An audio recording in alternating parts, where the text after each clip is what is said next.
Well, hello, everybody. This is Tim Green with Rattle Magazine. Welcome to the Rattlecast. We're the biggest freewheeling live streaming poetry podcast on the planet, in your ear and on your laptops. For episode number 297, our guest is Rich Youmans. He'll be here in just a little bit. Before we begin, I should say that Rattle is a publication of the Rattle Foundation, a 501c3 nonprofit working to promote the practice of poetry. We've been in continuous publication since 1995 and are unaffiliated with any other organization. We just do all this because we love poetry. I know you do too, so please do click on the like button and share. Make sure you're subscribed. Ring the bell for notifications. Wherever you're watching this or listening later, you can click something or leave a review, something to help spread poetry around, making this wonderful podcast even bigger. And that's all that we ask of you for these hours of streaming fun and poetry edification. So please do click something right now if you would. We're going to start out like we always do with our Poets Respond poem, and we have two this week. And unfortunately, both poets couldn't be here. One of the poets had a party to attend, and another one is in Spain. Tashani Doshi has a bonus poem on Tuesday. She's in Spain right now, and it's 2 a.m. She was hoping to stay up, but couldn't quite make it. So we'll share both these poems with you right now.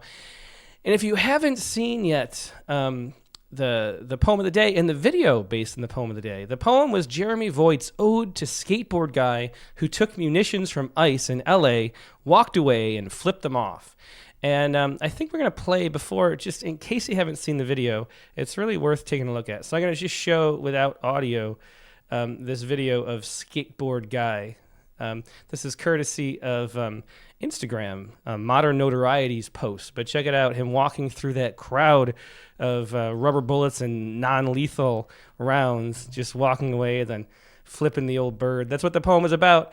And a bunch of people wrote about this in particular. And Jeremy wrote about it in such a vivid way that we thought it was just a wonderful poem we had to share. So check this poem out right now. We'll give it a listen. This is Jeremy reading his own poem, Ode to the Skateboard Guy. Here we go.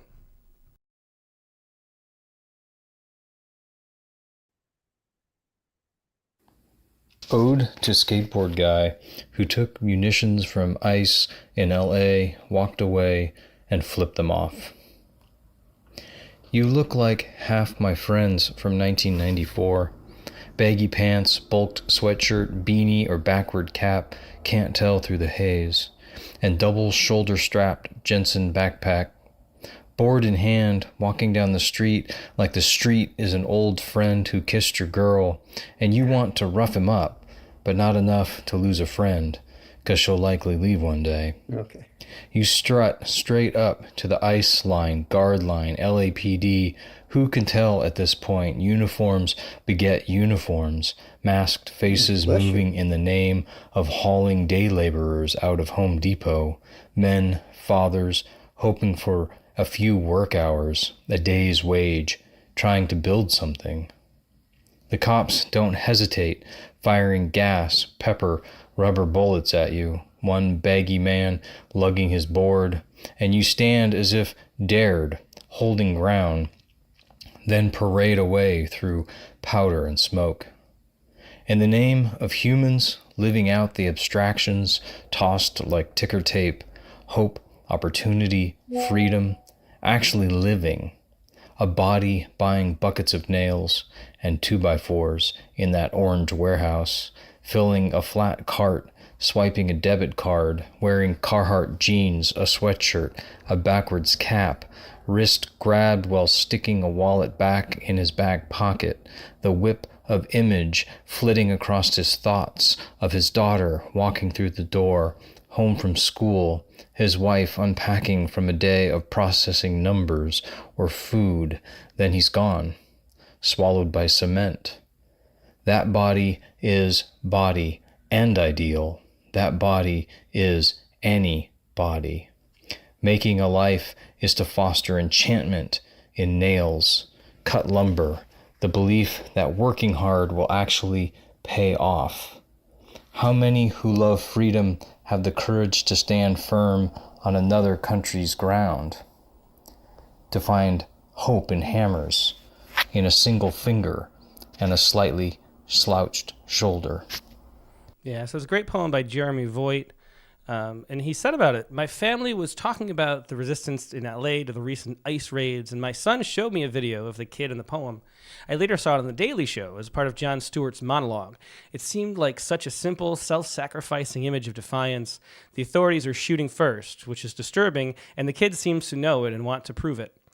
In a time when it's easy to feel helpless, this seemed like a simple moment of empowerment. Plus, he really does look like everyone I grew up with. So that was the first one. That was today's poem on rattle.com. We're going to have a second poem, too, a bonus coming out on Tuesday. And here's a preview of that. This is Tishani Doshi, wonderful poet who's been a guest before on the Rattlecast, also featured in an interview a few years ago.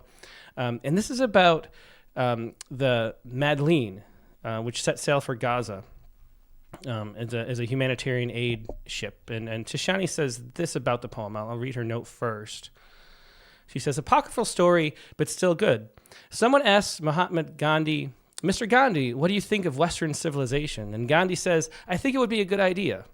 We have been watching the population of Gaza being starved to death, shot at, bombed relentlessly for months and months, and this has been defended and aided by Western governments. All the tenets and moral codes, don't bomb schools and hospitals, don't kill journalists or healthcare workers, don't kill children, babies, gone. In Coleridge's Ancient Mariner, we are never given an explanation as to why the mariner kills the albatross, only that he must wear the dead bird around his neck as a symbol of his guilt and tell the story of his senseless violence, his penance. As poets, I think we understand well the importance of symbols and speaking. And her poem is The Albatross's Sonnet to Western Civilization as the Madeleine sets sail for Gaza. So here we go. The Albatross's Sonnet to Western Civilization as the Madeleine set sail for Gaza. Now that you are coming to an end, how does it feel lying side by side in the breach with your friends? When your compass is found malfunctioning in the kitchen drawer, and the unveiling of the seesaw reveals it was always rigged, will you show up to court in your sheepskin coat and say, I only did what I was told?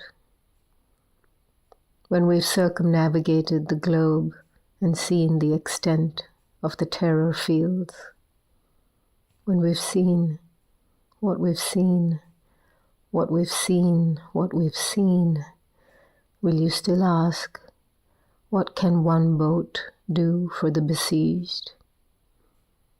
What can one bird do except show up in a poem or two, hang around your neck as a symbol of your tyrants and transgressions? Remember, when all of this was going on, there were some who were homesick for the world and what it could have been, and others who were silent.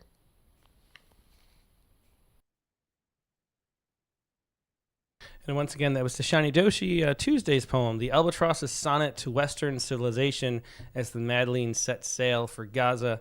You can find that by going to rattle.com. We do have a daily poems email list, original poems published every day from Rattle. In that email, all you got to do is go to rattle.com at the very bottom, sign up for the daily poem by email, and you'll get this poem in your inbox Tuesday morning, and the viewers of the Rattlecast get a preview. Also, if you have a news poem about current events, anything that's happened in the last week that you've written relevant poetry for, please do go submit it for Poets Respond. The deadline is midnight every Friday night. We publish usually one on Sunday, sometimes a second like this week on Tuesday as well. That's Poets Respond, so check that out. Go over to Content, then down to Poets Respond. You'll find the link to submit your poems. Now we're going to take a quick break and go to our main guest, Rich Youmans, so sit tight and we'll be right back with more poetry.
And we're back. Thanks so much for your patience. Today's guest on the Rattlecast, like I said, is Rich Youmans. Rich is editor, writer, and poet with a primary interest in Haibun, which you all probably know already.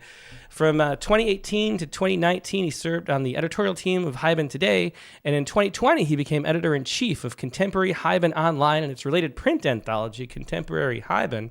His books include Shadow Lines, Linked Haibun with Margaret Chula, and Head On, Haibun Stories, both of which were recognized in the HSA Merit Book Awards. He's the co-author with Roberta Beary and Lou Watts of Haibun, a writer's guide, which we've recommended here many times. We've had Lou and Roberta on the show in the past, of course. He lives in Cape Cod, Massachusetts, and here he is, Rich Youmans. Hey, Rich, it's great to meet you finally. Hi, Tim. Thanks for having me. It's great to be here. Yeah, well, it's definitely my pleasure. And I have to tell you, I love Contemporary Haibun Online. There's so much great content there. It's just this wealth of wonderful Haibun. And it feels like it's never ending. Like every time I go there, there's like more fun stuff to discover. So thanks for putting that together. We've been getting more and more submissions over the time. We have some really great writers out there. And we have a great editorial team. So it's a lot of fun. Yeah, well, definitely. Let's start out with, we're going to read poems of your own, of course. And let's start out with After the Dream Remains to open it up. Sure. Yeah, I'll just start with this first. This was published in Kaizo Flash, which was the precursor to McQueen's Quinterly, the magazine that Claire McQueen puts out. And I wanted to read it because it was written back in 2019, 2020, and unfortunately it's of the moment again. So after the dream remains. The chef with the barbed wire tattoo is shouting for clean plates again. Come on, wetback, vamoose, vamoose.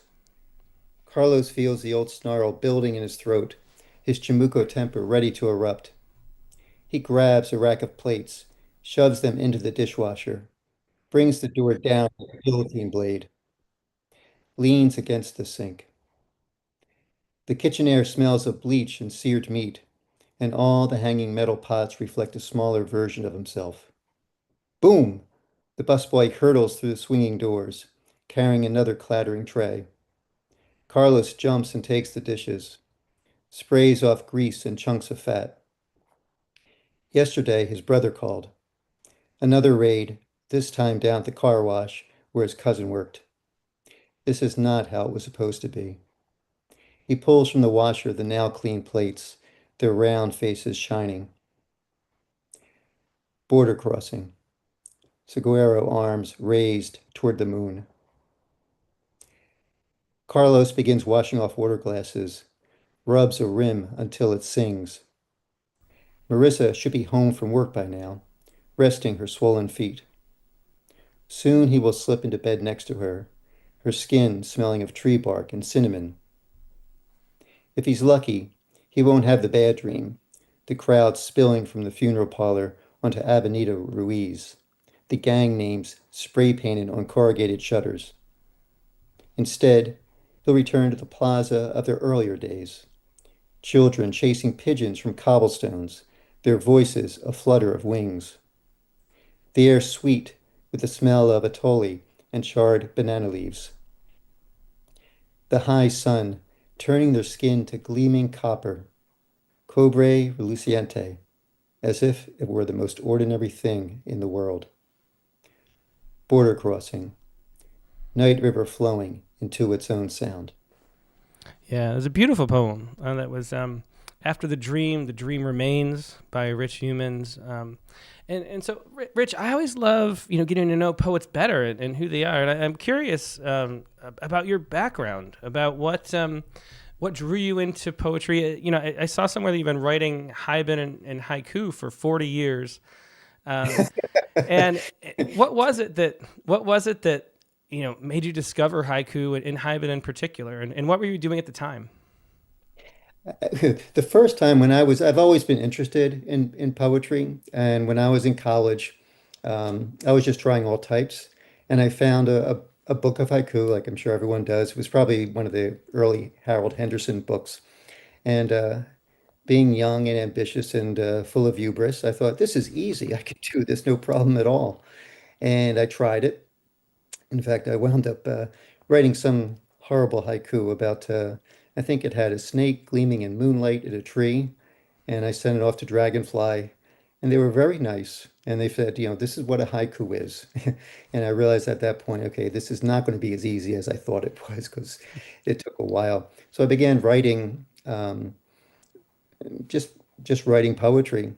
And I often sort of figure haiku kind of found me because what I found is that my own work started getting smaller and smaller and smaller until at one point, when I was in my mid 20s or so by then, um, I think I think I actually have a haiku here.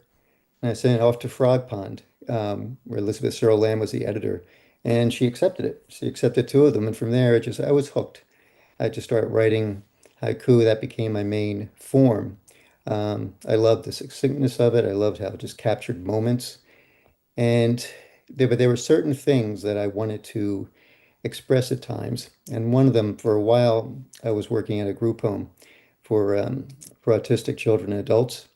And, it was one of those experiences is getting to know the people there and just being able to and see the reaction of the people, even in the community, and the fear, the misunderstanding. And I wanted to write about just to say, here's what it's like. And I realized that it was something I wanted to do that couldn't just be done, at least for me, in haiku alone. And that's where I thought that at the time, probably in the early 90s or so, that's when Haibun had started really coming about Hmm. and you're seeing more and more of it. And that's when I tried it. And from there, I realized this was something about it just felt right.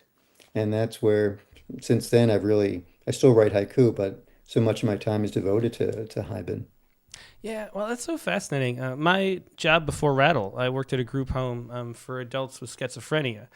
And the Mhm. first poetry workshop I ever taught was in the group home as an exercise. I mean, one of the employees had understood some yoga and did like yoga classes, and I was taking poetry classes at the University of Rochester, and I thought, oh, I could do a poetry class, and how really one of the things that made me feel like I went through this whole phase where it was like, does poetry really matter? Like, this is so much fun to do. I love it on this like personal level. It's so fun, but um, is that something that's worth pursuing in your life?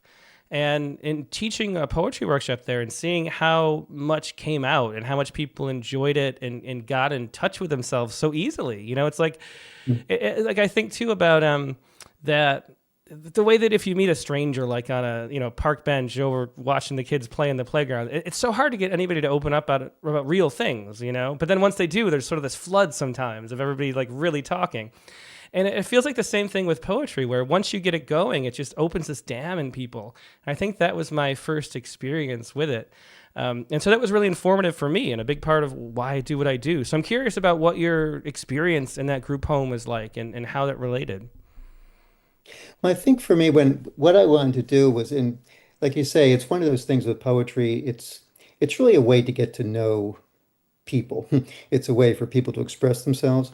And in my case with the group home, um, everyone was so different because there was a certain fear that I saw in the community where and like I said, people just didn't understand. And so many of the guys that were there, they were all um, they're all good people, and they all had their idiosyncrasies. Usually with autism, you think you don't really want to be touched. One person he loved being touched. Someone else came where he was like almost a savant, where actually he could tell you exactly what time it was always, and as he began learning new things, he started getting slower and slower as if all that energy put to it. And I think what I wanted to do with my Haibun was, or just with writing, was try to bring that out to show people for what they were. And what I found was that, when it was published and other people had read it, it was something where they felt, you never know when something goes out there. Is it making an impact? Is anyone reading it? And you hear later on people say, really maybe understand something a little bit better. And that to me that's when it's really successful. This is something that for poetry and for people who, um, well, for any poet, if you could open up someone else's life, your own life, but just lives in general, and say, here's a window to help you understand and bring people together a little more. It's a great thing. Yeah, well, it definitely is. Let's hear the next Haibun, and this was the one from Rattle, Brain Teaser, which I love you know, reading the Haibun from the three editors of the Haibun or Writer's Guide book, and the editors of the major Haibun publications. The way that you play, and there's so much creativity that goes into the Haibun. This is a great example where the writing backwards in the braided Haibun form works really well. So why don't you give Brain Teaser a read, then we'll look at it more. Sure. Brain teaser. Daily commute. On the train platform, butterflies mad calculus. The first train moves north at a speed of 50 miles per hour. Bob sits in coach B, seat 38, staring at backyards spotted with plastic pools gleaming in the sun. He will arrive at his office at exactly 8:43 if there are no delays and no long lines at the donut shop, where every morning he orders a large coffee with 2 creams.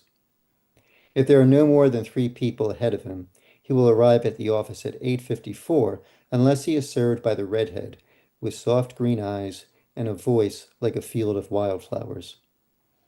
The train enters a tunnel and his reflection appears in the window.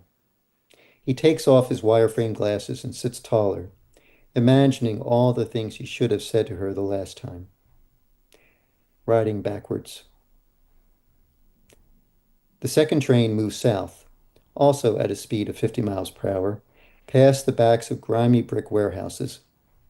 Anna sits in coach D, seat 28, scrolling through text messages and wondering why her boyfriend has not replied to her dinner invitation. She will enter the train station at 7:41, and if all the traffic lights are green, arrive 12 minutes later at the donut shop, where her boss calls her red and her best friend constantly rolls her eyes. She will begin her shift at exactly 8 a.m., and by 9 a.m. she will have served 20 customers. As the train enters a tunnel, she wonders if today she will see the man who always orders a coffee with 2 creams. He seemed tender, so unlike Bradley. And behind his glasses, his blue eyes reminded her of a clear sky just before dawn. With every station stop. If the southbound train arrives 2 minutes late because of a malfunctioning signal, and the northbound train arrives 2 minutes early, and if Bob decides to order a crawler with his coffee because he missed breakfast, and if Anna chooses the cash register with the sticky drawer that increases the time spent with each customer by 1 minute, how long before Anna realizes Bradley will not text, and Bob finds the courage to tell her more than his order, and each of them no longer has to spend nights dreaming of pre-dawn skies and fields of wildflowers. A pang of longing. Riding backwards, with every station stop, a pang of longing. Yeah, it's a beautiful poem. That was Brain Teaser by Rich Youmans from Rattle number 87, that tribute to Haibun that we did this spring. And I was wondering how you would read, because on the prompt lines on last week's episode, there was a braided Haibun, and we weren't sure if you were supposed to read the haiku again through. It's almost a visual form or not. So reading the haiku again was a question. So you did. Yeah. Yeah, but that's a wonderful Haibun. And I was thinking about, so you talked about, finding haiku first. And there's always that moment when we realize, and you said it was the editors of that journal who told you really, politely and kindly what haiku actually were. But why do you think there is this for everybody? I think there's this moment where we like haiku, but then we think they're the 575 thing. We don't really understand what they are. And then we have to realize, oh, wait, that's how it's working. It's not counting syllables. It's something else. What was that moment like for you, realizing that haiku, there was more to haiku than just the syllables and have it being a compressed poem, which is the general consensus around the for non-haiku poets? To me, it was just, well, like I said, I sort of backed into it because I came from a point where I wasn't really counting syllables. I mean, obviously that's what everyone learns at a certain point when you're growing up in grade school. That's how it was taught. Um, I think that when I looked at it again after I sort of backed into it and saw what was being published, um, I mean, it's that moment of excitement. And it's just realizing um, this is how to capture a moment. This is something where um,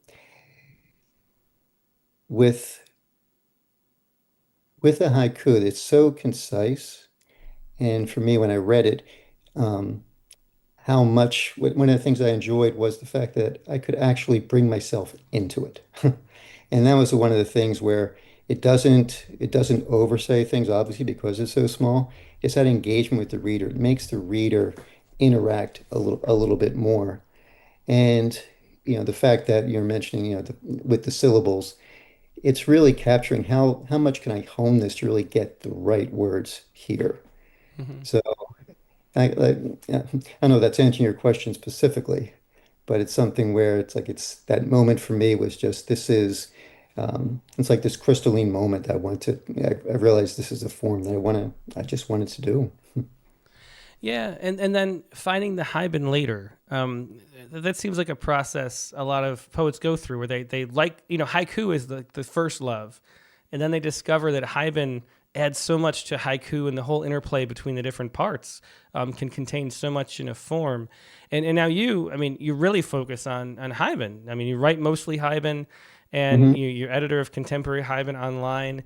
And so what was it? Do you remember the first Haibun that really moved you or made you realize that there was something to the form that made you want to focus on it? Was there like an aha moment for the Haibun for you? I don't know if there was an aha moment, like I said, that I realized that when I saw things, this was a way that I could use the Haibun to express myself. What excites me with Haibun, what excited me when I first started it, was one, it opened up avenues for me.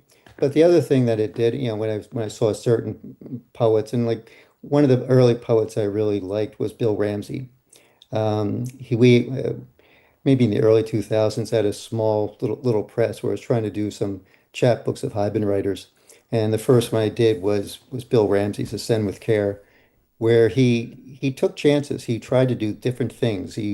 Um, One of the pieces I liked most of his was one in which it was actually a personification of a German U-boat talking to the reader. And when you looked at a lot of Haibun previously, there was all people were still trying to find the form for, I think, at that time, where it was a lot of autobiography, um, maybe nature. A lot of people lots of times early on, people would think it's all just about travel, which it's not. There's so many ways that you can go.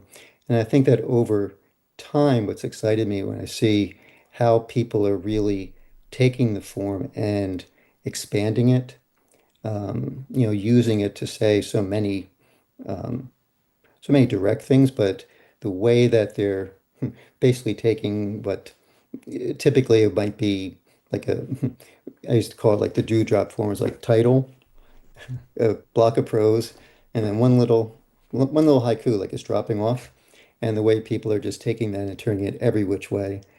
People like my uh, co-author Lou Watts. He's done some amazing things with graphic. Kat Lehman, both of whom you've had on your show before.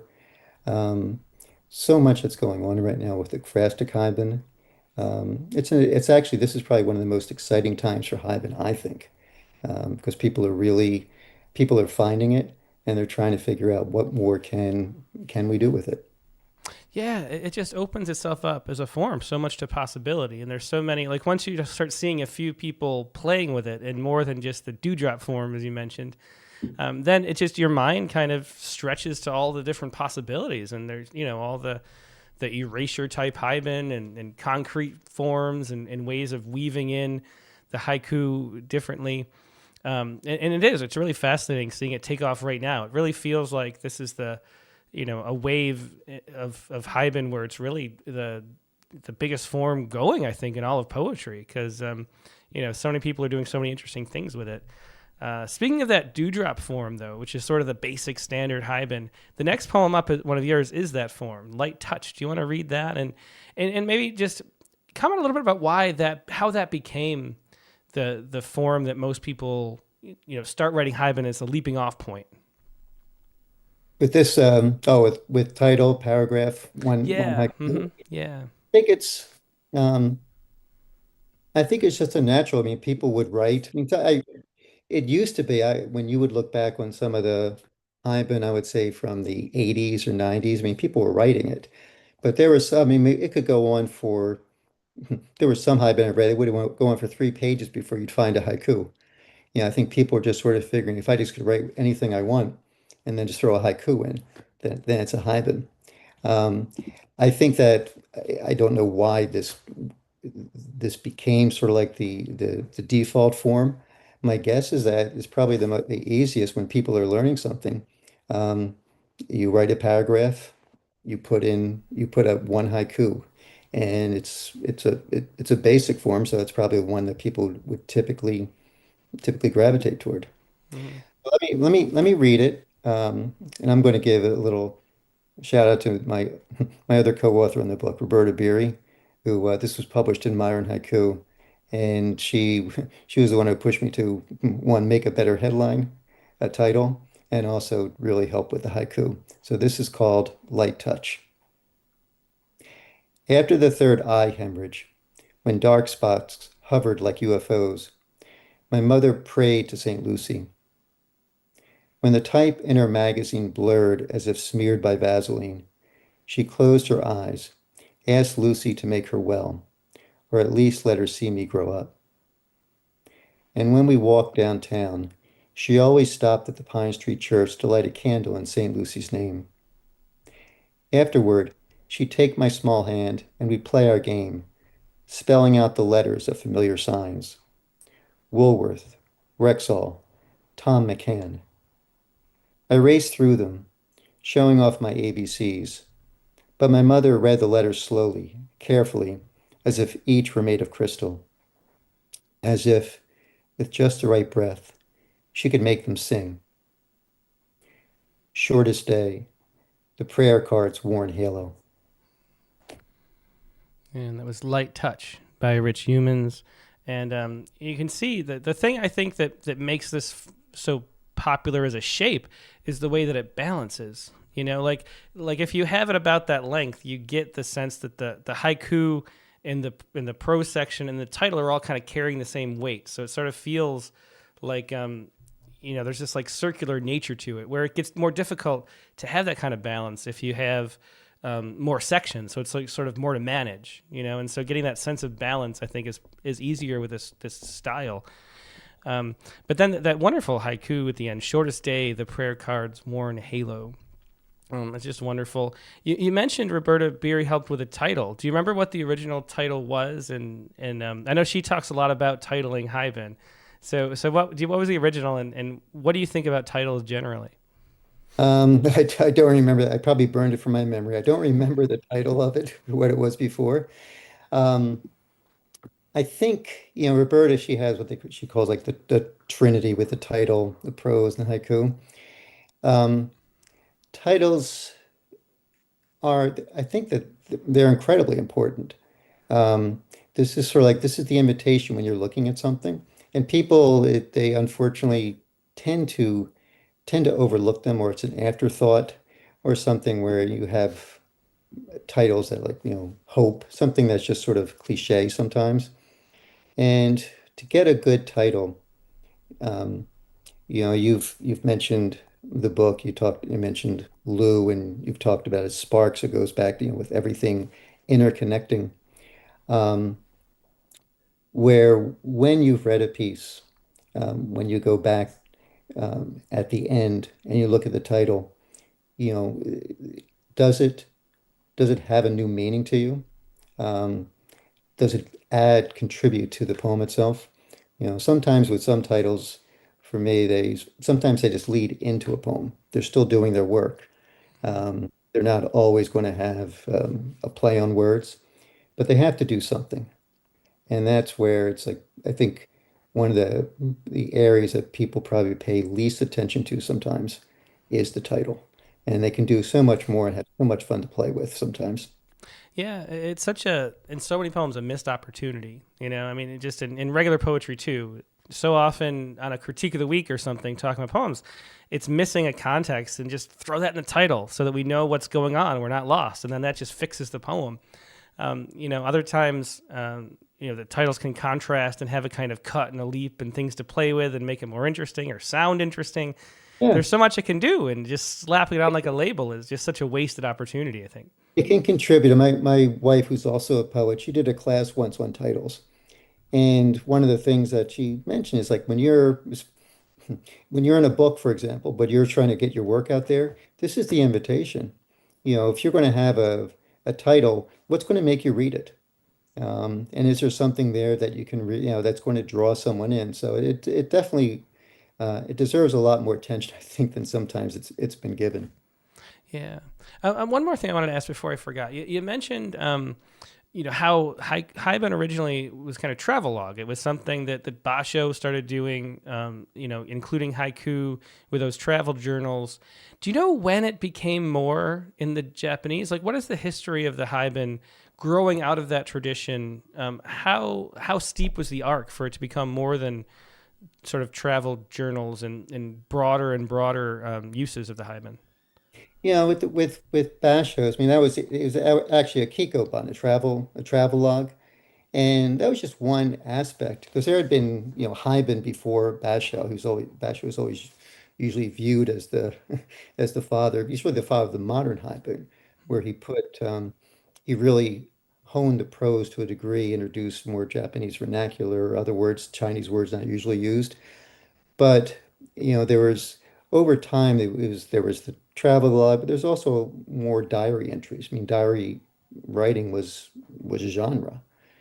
Um, I don't know if I would say over time because ultimately in Japan, Haibun died out, um, and in this country, people may view it initially thinking, oh, it's about travel, but the reality is that it was always much more than just about travel. Hmm. And I think over time, that's been something that has been shown. I mean, actually, it's some travel writing is coming back, but so much more of it really is more about personal and getting into stories and flash fiction. And I mean, the sky's the limit at this point beyond just travel. Yeah. Well, let's hear another one, Rich. Okay. Okay. Okay. This next one, um, since this is Father's Day, and happy Father's Day to all the dads out there, I'm going to read one about my own father. So we're talking about titles.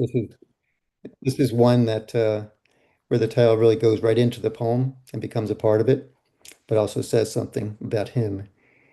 So, my father refused the darkness of his work-stained day.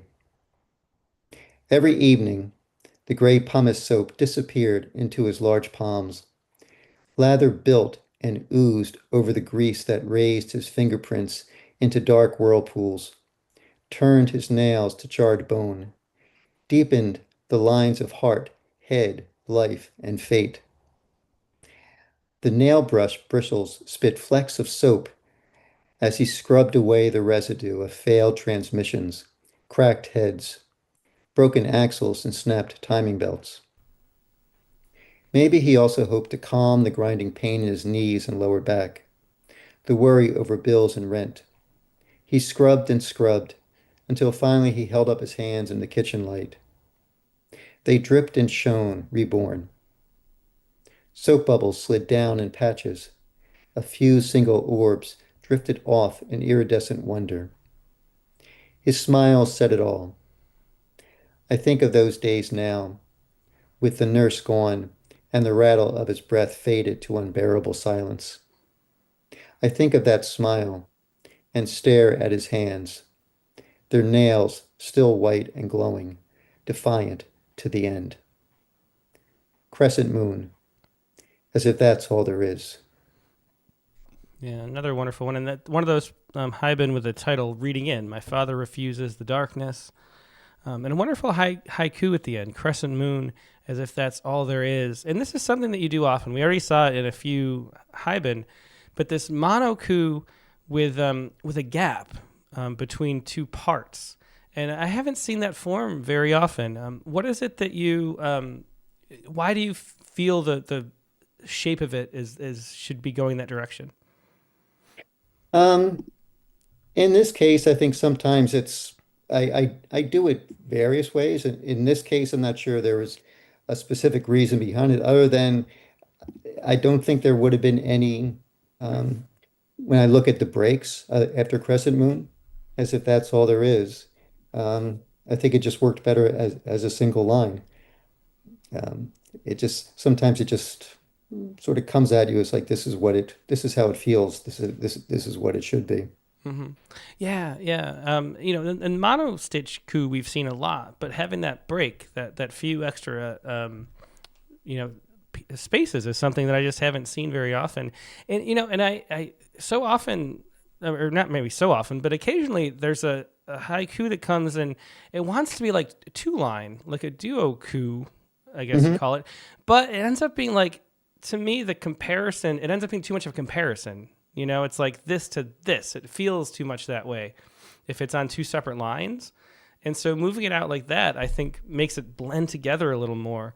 And I think that makes it really work. So maybe that's what's going on as far as how it functions. But I think it works really well. That's good. Yeah, it's everything is different when you look at something. Sometimes it's just a matter of just like you said before with Brain Teaser, and it went backwards. I mean, obviously that was an attempt um, to reflect what was going on between the two people at the rides coming in. Um, and what's going to work in a haibun, what's going to work in a haiku to get across the message. And that's something even with some of these when we talk about some of the ways that people are taking the forms of haibun and twisting them every which way. It's also a matter of um, why do you do it that way? Not just to do it because you can do it, but does it really contribute to the message and to the impact for the reader? And I think that's an important point when people are looking at this. There's so many ways of doing it, but what's going to contribute to the resonance and the effect for the reader? Hmm. Yeah. Well, this is about the time I should say. If you have any questions for Rich, leave them in the chat windows. Already some good questions I'll pass along in a bit, either on Facebook or YouTube. It helps if folks already have put question like in bold so I can see it as I scroll through all the messages, and I'm happy to pass stuff along. Also, if you haven't clicked the like button yet, please do. Usually I say there's twice as many people watching as likes. There are only a third the likes as people watching now. So a lot of people have forgotten to click. So make sure you click. It really does help those after live viewers to have more likes to viewer ratio. So make sure you click the like button if you haven't yet. On YouTube especially. Facebook and X, I have no idea what actually matters, but YouTube is good. So make sure you click the like button. Let's hear in the meantime another Haibun, Rich. Okay. Um, I'm gonna read the next one. I'm going to read. This was actually written after after the war in Ukraine, and the inspirations for so many Haibun. Some like you've seen, they come from my life. Trying to recognize the people I've seen, honor some of the people I've seen. Um, this one's just trying to get out some of the things that are going on in this world. And this is called In the Time of Refuge. This was published in Frog Pond. It was chosen by Lou Watts. These are days when home becomes a dream whispered from ear to ear, when each hand carries what it can. A family Bible, pages of favorite psalms folded at the corner like wings. A green-eyed cat peering from a parka's fleece lining. A silver ring that once meant forever. In the distance, heavy thuds, another weight to carry, and then explosions that turn the air to a single high-pitched note, the streets to acrid smoke, to fire. The cafes, the schools, the churches, all tilt and collapse into their own histories. Footsteps fall and fall. Along an alley's cobblestones, a mother wheels a denim suitcase with one hand, keeps her daughter close with the other. Now both palms lie face up among rubble, an offering to the sky. border crossing, the way clouds drift and split apart. And that was Rich Youmans reading In the Time of Refuge. Rich, what is your process of writing like? Is there a consistent way that you do it, that you approach? Do you always write the prose first? Do you have some kind of, topic that inspires you that fits for a Haibun? What is it like when you sit down to write? I think usually for me, the prose always comes first. Um, but when I sit down to write, I probably should have a more structured schedule for writing. But when I do, it's just, ideas bubble up. There's something that kind of gets into your head sometimes. It could be, just like the one I just read, where there are news reports coming out and things sort of infiltrate in a certain way. And sometimes you just want to, they grab a hold of you, and that's when you know there's something here, and you really want to try to get it out. Um, but for me, it's always the prose. It's an idea, trying to write down in prose, and then many times um, I'll look and figure how can I how can a haiku expand upon this, and where could it expand upon this, and are there any things in here where what I've written in prose would actually be better said with a haiku. Um, one of the for me one of the things with doing this form was the fact that um, it was always it was such an amazing way to bring in things you couldn't do with straight narratives. Those leaps that come in. Yeah, I compared it once where if the prose, the narrative was sort of like a river, the haiku were like little islands where you could come in, you could bring in different points of view, points of wonder, maybe points of humor. Um, they're all just ways to enrich the process in ways that would be too difficult, I think, trying to integrate that into a narrative. And lots of times it's when I'm coming at it, for me, it is, I mean, some people might say it starts with a haiku and then I just need to expand upon it with the prose.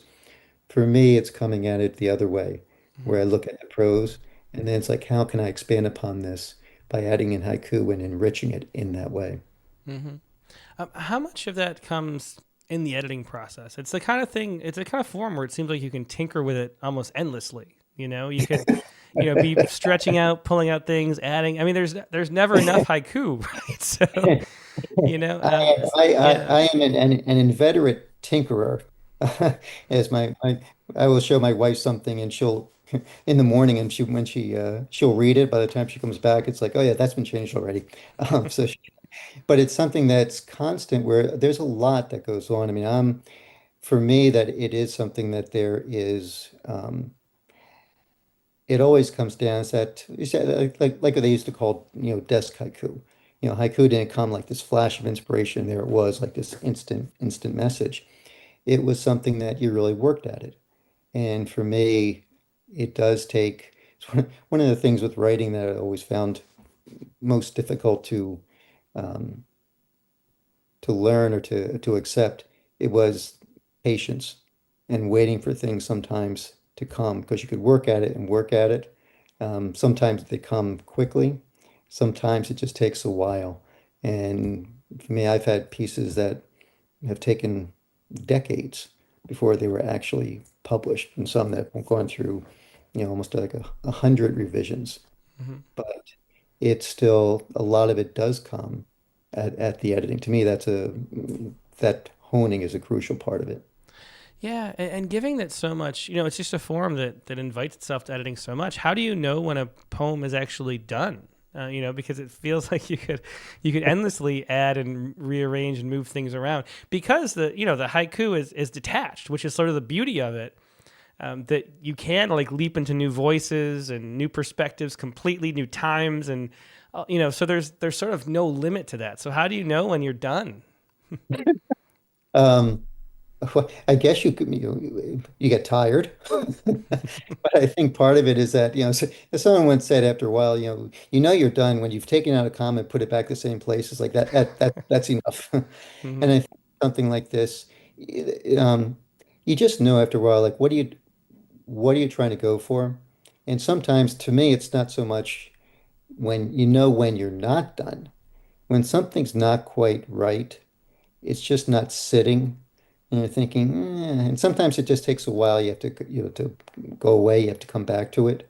But it's still when you hit it. I mean, could there be many other ways of doing it? Maybe. But at a certain point, okay, that's one that works. Hmm. And if it works, if it gets across, because it's really getting across a message. With Haibun, it's like any form of writing. It's not just playing with haiku and prose. It's like, what are you trying to say?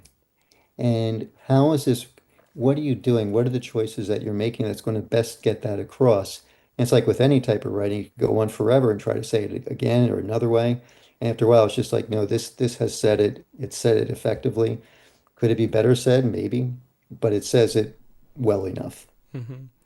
That message, do you have a sense of that when you start writing, or is the haiku a means of figuring out what the message is? Because so often, we talk about not quite knowing why you're writing what you're writing is you're writing poems, and then, finding some kind of leap that tells you what you were really cared about. I mean, the great example when Lou was on that poem about his mother and the, the current lineation direction, and then his mother on the beach and the haiku at the end, where he didn't know he was writing about his mother until the haiku came out. Is that an experience that you have often, or do you have a sense that you're, because it feels like there's two ways to write just in general, which is like, one sort of school of writers sort of hack their way through the wilderness and say, oh, there's no trail there yet. Let's see what our machete can find. And then the other says like, oh, look at that high point. Let's see if we can find the trail to that point. And I think it's two ways to go about it. Do you find yourself doing one or the other more often? Usually it's a matter of I have an idea, but it's that aspect, as they say, no surprise for the writer, no surprise for the reader. I love that surprise when it comes to me. I remember Lou talking about, he wrote a little essay for us about that in CHO, about that experience he had. And for me, lots of times, even the one with light touch, um, trying to figure out, because my mother, when I was growing up, she was a childhood diabetic, and because of that, she had eye problems that had gradually lost her sight over time. And that last line, Mm-hmm. uh, with that sense of almost singing, that came out of the blue. And it was something that when it hits, you know it. But yeah, I mean those are the best, moments. And I wouldn't say they surprised me to the point where I'm thinking I never knew that this was going to come, where I didn't know I was writing about this, but they surprise me and make me realize this is what has really captured, this is what this means. So Mm-hmm. Yeah. Well, let's hear another Haibun. What's up next, Rich? okay. Next one, this is another one appeared in McQueen's Quinterly, and this, the book that you had mentioned, the headline, I called them Haibun Stories. And a lot of the work that I've done, I mean, is also getting into flash fiction, which is another area that Haibun has been taking. So this one is called Living Color. Baker, grocer. The boy sits on his front stoop, flipping through his coloring book. Page after page of blank outlines, smiling faces, oversized hands holding some clue to what they do, a cake, a basket of vegetables. He turns the page. Bus driver. Soon the 53 will pull up to the corner, and his mother will lower herself to the curb. She'll trudge up the street, passing the telephone poles one by one, her ankles swollen after hours on her feet. Florist, a bouquet of roses. Sometimes the boy pictures his mother bouncing off the bus and a man following her, tall, rugged, with the same blue eyes he sees in the mirror. Whenever he asks about his father, though, his mother just shakes her head. He flips another page. Firefighter. Maybe his father runs into burning buildings, rescues children and babies. Lawyer. Maybe he defends the innocent, sends the wicked to jail. Doctor. Or maybe he saves lives, those blue eyes examining each wound, knowing just how it hurts and how it can heal. Latchkey Kid. The brightest crayons worn to stubs. That was Living Color by Rich Youmans. There are some great questions here. Let's go to some questions. Speaking of that as flash fiction, this is a good one for right now. Mark Grinier wanted to know, do you think of the prose part of the Haibun as a kind of prose poem, or is it something different from that? And that's a question that comes up a lot. But you mentioned this being flash fiction, and then flash fiction kind of lends itself to Haibun too. So how do you feel about that? I think I remember seeing in anthologies of prose poems, one piece that I then saw in an anthology of flash fiction. I think that there's not that fine line delineating things. It's just like there's so much that you can. It's so amorphous to a certain degree. Mm-hmm. A lot of times people will say like that they've looked at Haibun prose as prose poetry. Um, I've read articles about prose poetry where prose poets can't even figure out what it is that they're doing. Mm-hmm. So I think it's, when you look at, to me, when I look at the prose in a Haibun, the things I would look for, obviously, concision, where every word counts, which is typical of poetry, but also just really good writing. Um, but even more so with Haibun because it is so short, very concrete details that where you not just sight, but all the senses, where it's those moments that really can propel you along, and not saying too much, where you really allow the reader to enter into it, to make their own connections, just like with the haiku. And that's something that, that's an important part of all of it. You know, to me, all those three things are also poetry. Mm-hmm. Is flash fiction poetry? Some of it, but it's I think just trying to write as well as you can, and write the topics, write what you want to write about. Um, that's that's probably the best advice. Yeah. One of the things, Katie always says, and she has trouble doing, is reading a prose poem or a fast flash fiction. Now, she always wants to add a haiku after it. And do you feel the same way? I mean, do you think could you say something as large a sweeping statement as all prose poems could be improved with a haiku? Yeah. Another Haibun writer, Harriet West, she said the same thing, and I totally agree with her. After a while, it sort of gets in your blood to a certain way, where you sort of like think, oh, what could be done. Um, I actually did an experiment once where I took some prose poems, by well-known poets like Nayabi Shihab Nye and Louis Jenkins, and pulled out something and changed it into a haiku just to see what the effect would be. Mm-hmm. And I realized, wow, that could be really good.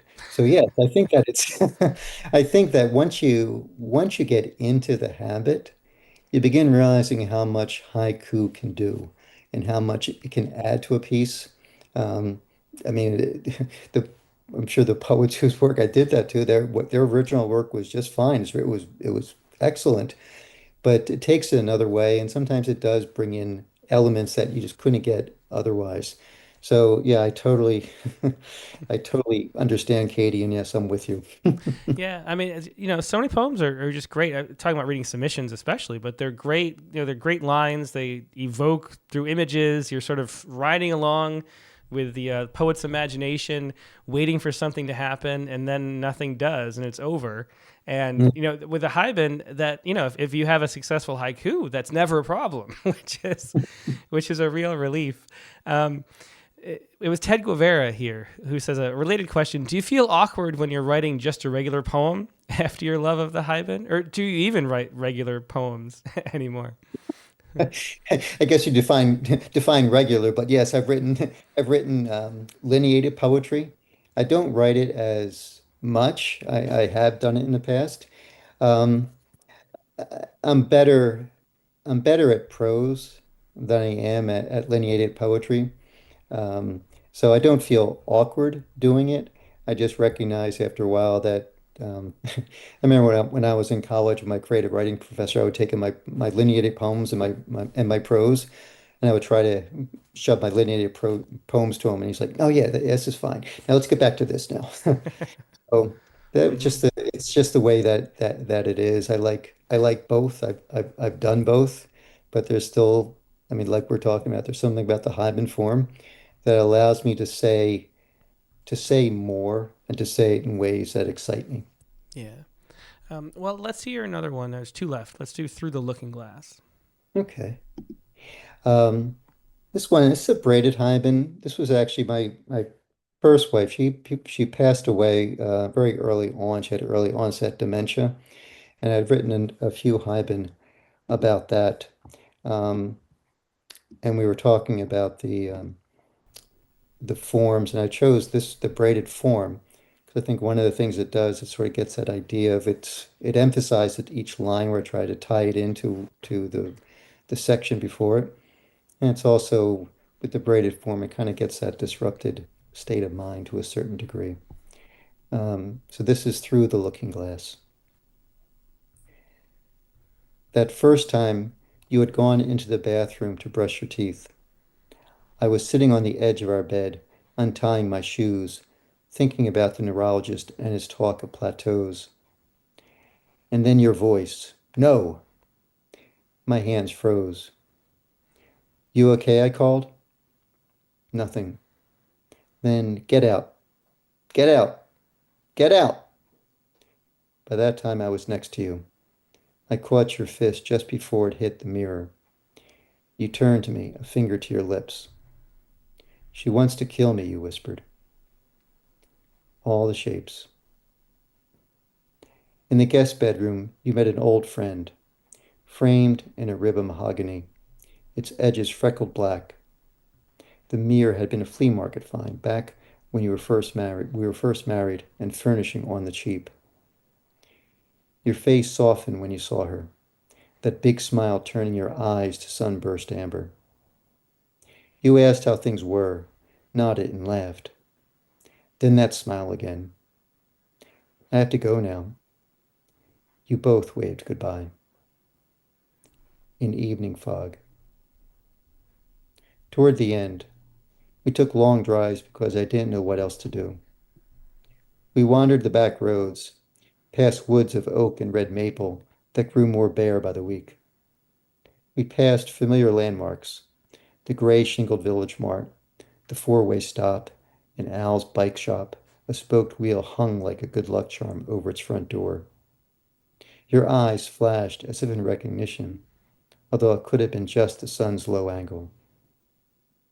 For hours we looped and circled as shadows lengthened and house lights came on behind the trees. When twilight took on the shade of smoke, you stared out the side window quietly. I wondered who you saw, a face so faint it was barely there. The lives once dreamed. All the shapes in evening fog, the lives once dreamed. Yeah, beautiful, powerful braided Haibun there, Through the Looking Glass.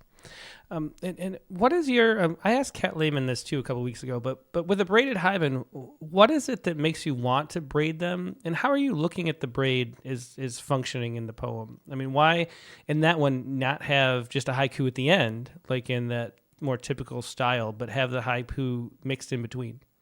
Hmm. Um, Part of it for me was because when you're looking at something like dementia, where um, things are fragmented a little bit more, and that sort of the braided Haibun helped to reflect that a little bit, and just trying to it emphasized each line a little bit more in the haiku. because all of them, all the shapes, the things that are being seen in evening fog, the things that you aren't sure are there, that you think you see. And at the end, that emphasis of, you know, what what you once thought could have been. Um, and then it all comes together. But I think for me, that's, it emphasized that aspect of, what took place at that time, just an emotional experience. Hmm. So, Yeah, well, really, really well explained. We wanted to talk a little bit about publishing and editing contemporary Haibun online. There's a question from Jeff Stumpo. He says, asking for a friend, the friend is me. I've been reading contemporary Haibun online and thinking about submitting something, but how experimental is too experimental? you never know until you try. We love getting um, we love getting things when people are trying new forms, new directions. Um, I would go back to what we were saying before. I mean, it's one thing to be experimental, but are you doing experimental just to be experimental, or are you trying to do something where it makes a difference? And it makes a difference to how the reader's going to respond to it, how it's going to, is it contributing to the impact of the piece? So I wouldn't be afraid of experimenting at all. I mean, I very much encourage people to go and try it. And even if you fail, you still try it. Um, but just recognize that just because something is different doesn't mean doesn't mean it's right. Hmm. Uh, Yeah. What is your process like for reading submissions there? And I have to confess, I've confessed this before, but when I get Haibun submissions, I mean Rattle, I just read the haiku first because if the haiku is not good, if it's not an interesting haiku or not even haiku, which is often the case, then there's really, there's no point. It's not going to work as a Haibun if the haiku, and there's this really awful thing that happens when, you're reading a whole long piece of prose, getting excited because it's a Haibun, and then the haiku at the end, it's not actually even haiku. And then you can contemplate, like, do I want to publish as a prose poem? Do I want to help the poet? But there's this sort of emotional space I get into where I'm reading knowing a haiku's coming that I can't bear. So I read the haiku first and then read the prose, knowing what I'm getting into. Is this something similar happen to you, or is that just me? we have several editors at CHO, so I can't speak for everyone. I'll speak personally. I I the haiku is one of the most important things, obviously, and it is the one where it's always a starting point when when something comes in that's failing. Usually, it is because the haiku just isn't there. Having said that, I don't start with a haiku. I really try to read it as it's intended. And lots of times we may find that, it could be exceptional prose, um, and the person just still hasn't figured out how to write a haiku. And if there's ways that we can provide suggestions to them, we'll, just to offer any type of guidance, we're happy to do that. But um, yes, it is it is crucial with the haiku. It's the one that probably fails most of it of all the parts, but I do try to read the Hmm. entire thing. And what percentage of the submissions you receive do get the haiku right? Because really, for me, when we had a Haibun issue, we had thousands of submissions. It was probably 50-50 if people even know what haiku, how they should be working, in the mainstream, supposedly, poetry world anyway. Is it the same thing when it's a dedicated haiku journal, or do most people have a handle on the haiku in the submissions you receive? We have at this point, I'd say, I mean, we've actually been getting a lot more submissions over the years. I mean, it's probably tripled over the past 2 or 3 years. Hmm. Um, and a lot of new people coming in. For the most part, we have a core group of contributors who know what a haibun is, know what a haiku is, and there's probably more coming in that are truly just trying it for the first time. Hmm.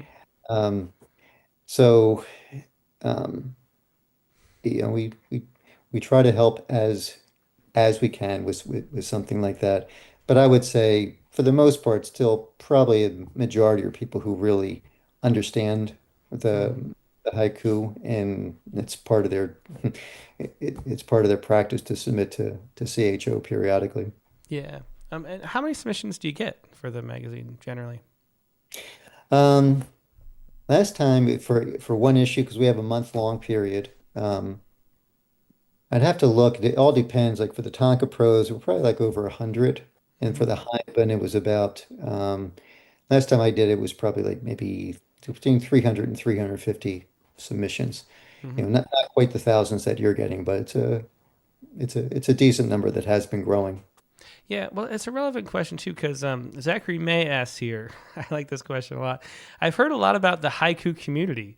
Where is this magical place? Do they have good beer on tap?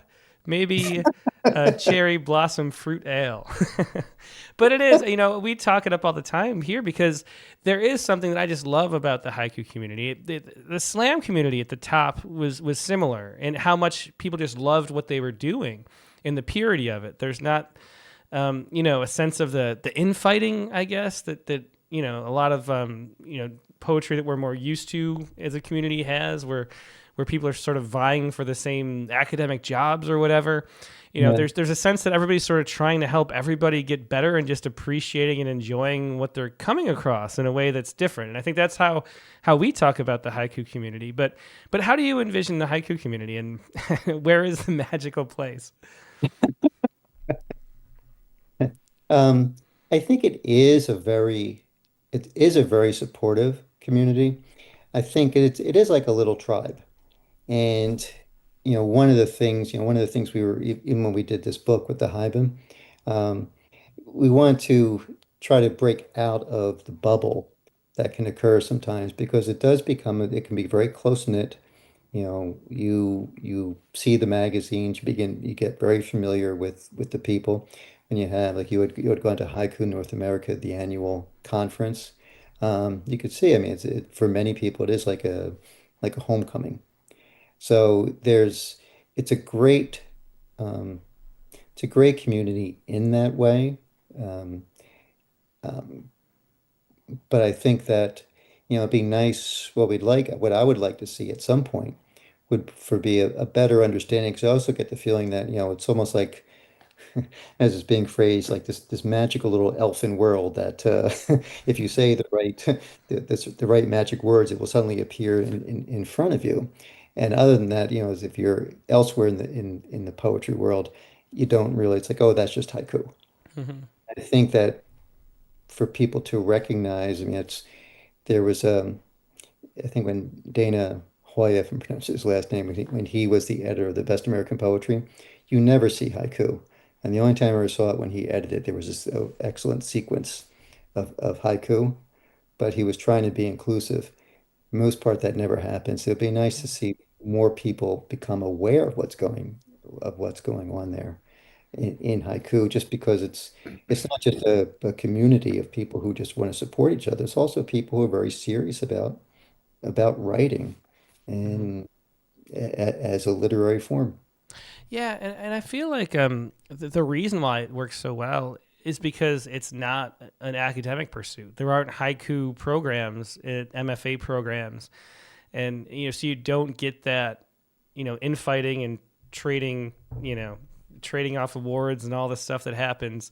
Everybody Mm. trying to fit inside the boxes. You have people that don't have that incentive, and then the incentive not perverting things. And so there isn't this like big hierarchy where everyone's trying not to be an adjunct professor.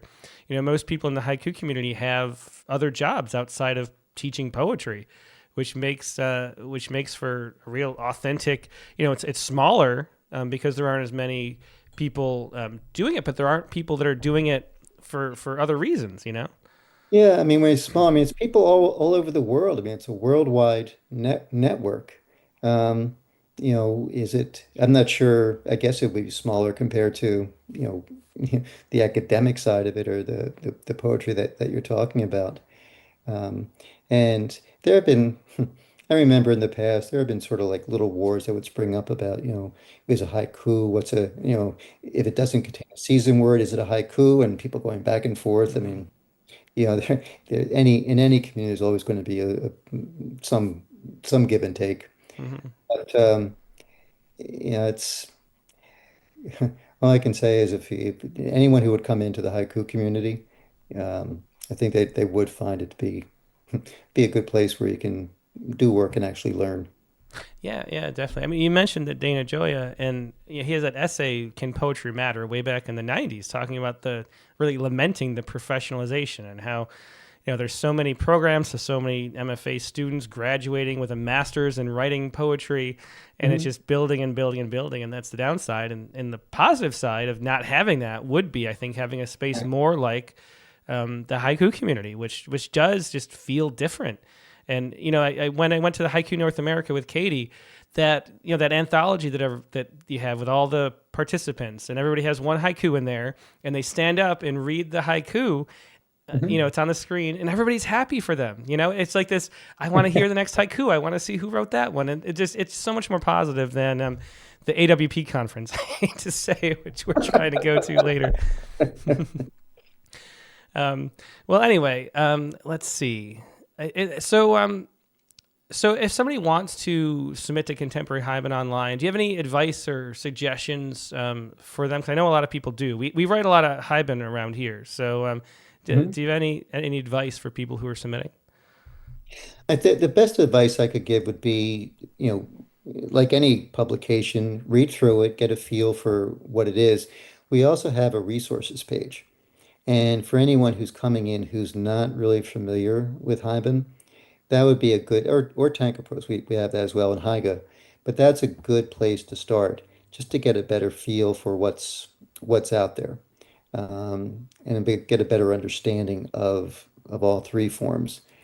Um, Beyond that, I mean, just give it a shot and see where it goes, and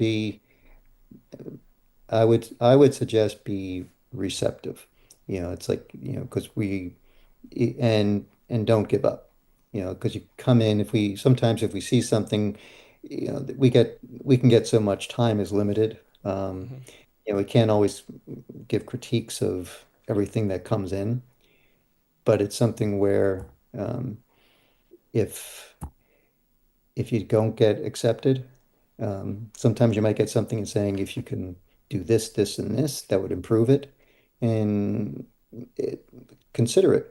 It's not it's not the word coming down where you have to do this. It's just suggestions, but consider it, take a look at it, and just don't give up. If something gets rejected, come at it again. Yeah, well, great advice, as it always is. Thanks, Rich. And let's close out with one last poem. "In My Next Life" is the final one. Okay. Um, and this is for it's for my wife, Alice, who I call Belle. And in my next life, I will know how to whistle. I will be able to true a 2 by 4, hammer a nail straight with 3 swings. When I tell a joke, I won't step on the punchline. In my next life, I will hit a grand slam, throw a touchdown, score a goal with 3 seconds left. I will solve the value of X in every equation. I will unravel the mysteries of our DNA, discover a star burning light years away, cure the common cold. Or, if I am really lucky, I will meet you again. I will recognize your smile, your laugh, the familiarity of your cheek touching mine. We will stare at the sky and take long walks. I will listen more, no less. Fuzzy dandelion, holding my breath a little longer. Yeah, that's such a wonderful, wonderful Haibun, especially that haiku at the end. And Katie just loved that, especially last night when we were reading it. Rich Youmans, thanks so much for being a guest and joining us, sharing all your wonderful Haibun, and teaching us more about the form and show too. No, thank you, Tim. I really appreciate it. Thanks for asking me. Yeah, thanks. Yeah, once again, that was Rich Youmans. You can find all of Rich's work around various places, but find Contemporary Haibun Online at contemporaryhaibunonline.com. That's just how it sounds, those 3 words, Contemporary Haibun Online. Find it there, submit your poems there, and just there's so much to read and appreciate, so do check it out if you haven't yet. Now we're going to take a quick break and go to our prompt lines. And the prompt for this week was to find a song lyric from a genre you don't normally listen to and use that as an epigraph to a poem. That's your prompt for this week, your mission, should you choose to accept it. If you did, you can email your poem to promptlines@rattle.com. That's the first step. Email it to promptlines, all one word, at rattle.com. That way I can show it on the screen, as I did for Rich's poems just now. And then find the Zoom link, which I'm about to deploy on Facebook and YouTube. If you're watching on X, find YouTube or Facebook to get the Zoom link, because I don't know how to do it over there. But find the Zoom link and join the Zoom, but only if you'd like to share poems. A quick reminder, the poems have to be about the prompt. It's a 1-page max. And if they're longer, if it's like filling up the whole page, try to be quick about it, because we try to have like a 3-minute max time on screen so we get to everybody. We don't have to stay up too late, although we love hanging out, as you know. So please do be aware of that. Try to keep it to 3 minutes. If it's a shorter poem, we can chat, but if it's long, just dive right in. And share your poems too through the email address. We'll be right back with more poetry, so sit tight.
And we're back. Thanks for your patience. We've got our prompt poems editor, our associate editor, and my wife, Katie Dozier, here. Hey, Katie, how you doing? I, as you may imagine, love that interview. I loved also that when you asked Rich the question about prose poems, he didn't shy away or say, oh, some, or like, yes, that's my boy. He was great. That's true. I love his poetry. That is too. the honest answer. Yeah. Yeah, and yeah, wonderful. Haibun, I was really impressed, especially that last one and the first. I mean, they're just great. Yeah, Yeah, I was also thinking about it, and I just think his prose sections are so musical, and that's, among already excellent work, what really stands out to me the most, even, actually. Mm-hmm. Yeah, definitely. So the prompt for this week was to find a song lyric from a genre you don't normally listen to and use that as an epigraph to a poem. So what song lyric did you find, Katie Dozier? Well, I decided so I do jump around a fair amount in listening genres, I think, but I don't usually listen to country, but sometimes I do listen to country. So I put on this old Tom Russell song. I'm going to butcher the title, El Gallo del Cielo. And I love that song. It's one of the few songs I can play on guitar. But anyway, and then I let Alexa just do her thing, start playing me country songs until this other Tom Russell song came up. And I just took this line. And I think that the title of the song is really close to this line, too. So. All right. I think my goal lately has been to write poems that will be challenging to read. So here we go again. All right. Holding on. Throwing horseshoes at the moon, Tom Russell. Is that what writing poetry is? Scribble on a page and spin it into a boomerang. Every animal needs something to howl at that shifts to prove that a white bowl can be different shades of empty. I'm hell-bent on proving I exist. Many moons ago, the faces of blank pages sneered at me, a full eclipse. But the ugly side of the moon isn't a bad poem. It's a comet, crumbling, in silence, not even a one-stringed banjo plucked in the corner of a mind, no leaves left behind, just the litter of deserted stardust unmined.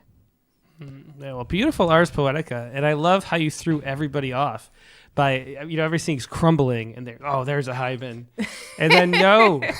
I know. The thing is, too, I was trying to this, I know it's crazy because my brain is only has one input, and that's Haibun. But this didn't feel like it wanted to totally be a Haibun. So yeah. Well, really fun poem. I love the way it breaks down like that, and the ending too is really beautiful. So thanks for sharing that. Thank you. All right, so mine, as you know, my mom keeps trying to tell us we need to listen to this song. She's been telling me forever. Well, we did listen, and it's a cute song. We listened to the playground. Cute. But I don't even know if you know how many times my mom has said, you got to find this song, Backstreet Driver by Kane Brown. It's so sweet. Well, she was smart to tell me because then we just listened to it. Yeah, that's how she made it happen. Every time she tells me, I'm like, oh, yeah, Mom, I'm going to check it out. And then I mean to, but I never actually do. But you did. But so she emailed it to Katie this time. Yeah. During this week, coincidentally. Not coincidentally, because she watched and she knew we were looking for a song. Yeah, exactly. So I figured I would make my mom happy by trying to write about a line from this song. Yes, which I'm impressed about because I looked at the lyrics and said I couldn't do it. Yeah, it's really hard to write after a certain thing because the impulse would be to write the same. Yeah, the song lyrics are super cute. Really it's almost lyrics, like a classic Rattle type poem. The song lyrics, if you look at the lyrics to this song. Yeah. But it's really hard to go in a weird direction from something that's that sweetly literal. Yeah, exactly. And as we talk about many times, poems, they have to go in a surprising place. They have to get out of the back seat. Tell the truth, but tell it slant. Exactly. Get out of that back seat. So the poem, the song becomes a backseat driver. You know what I mean?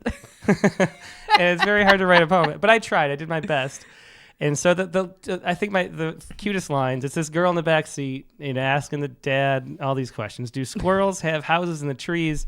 Why God put stingers on honeybees? And it goes on like that. It's a really cute song. Yeah. So here's Backseat Driver after the Kane Brown Backseat Driver.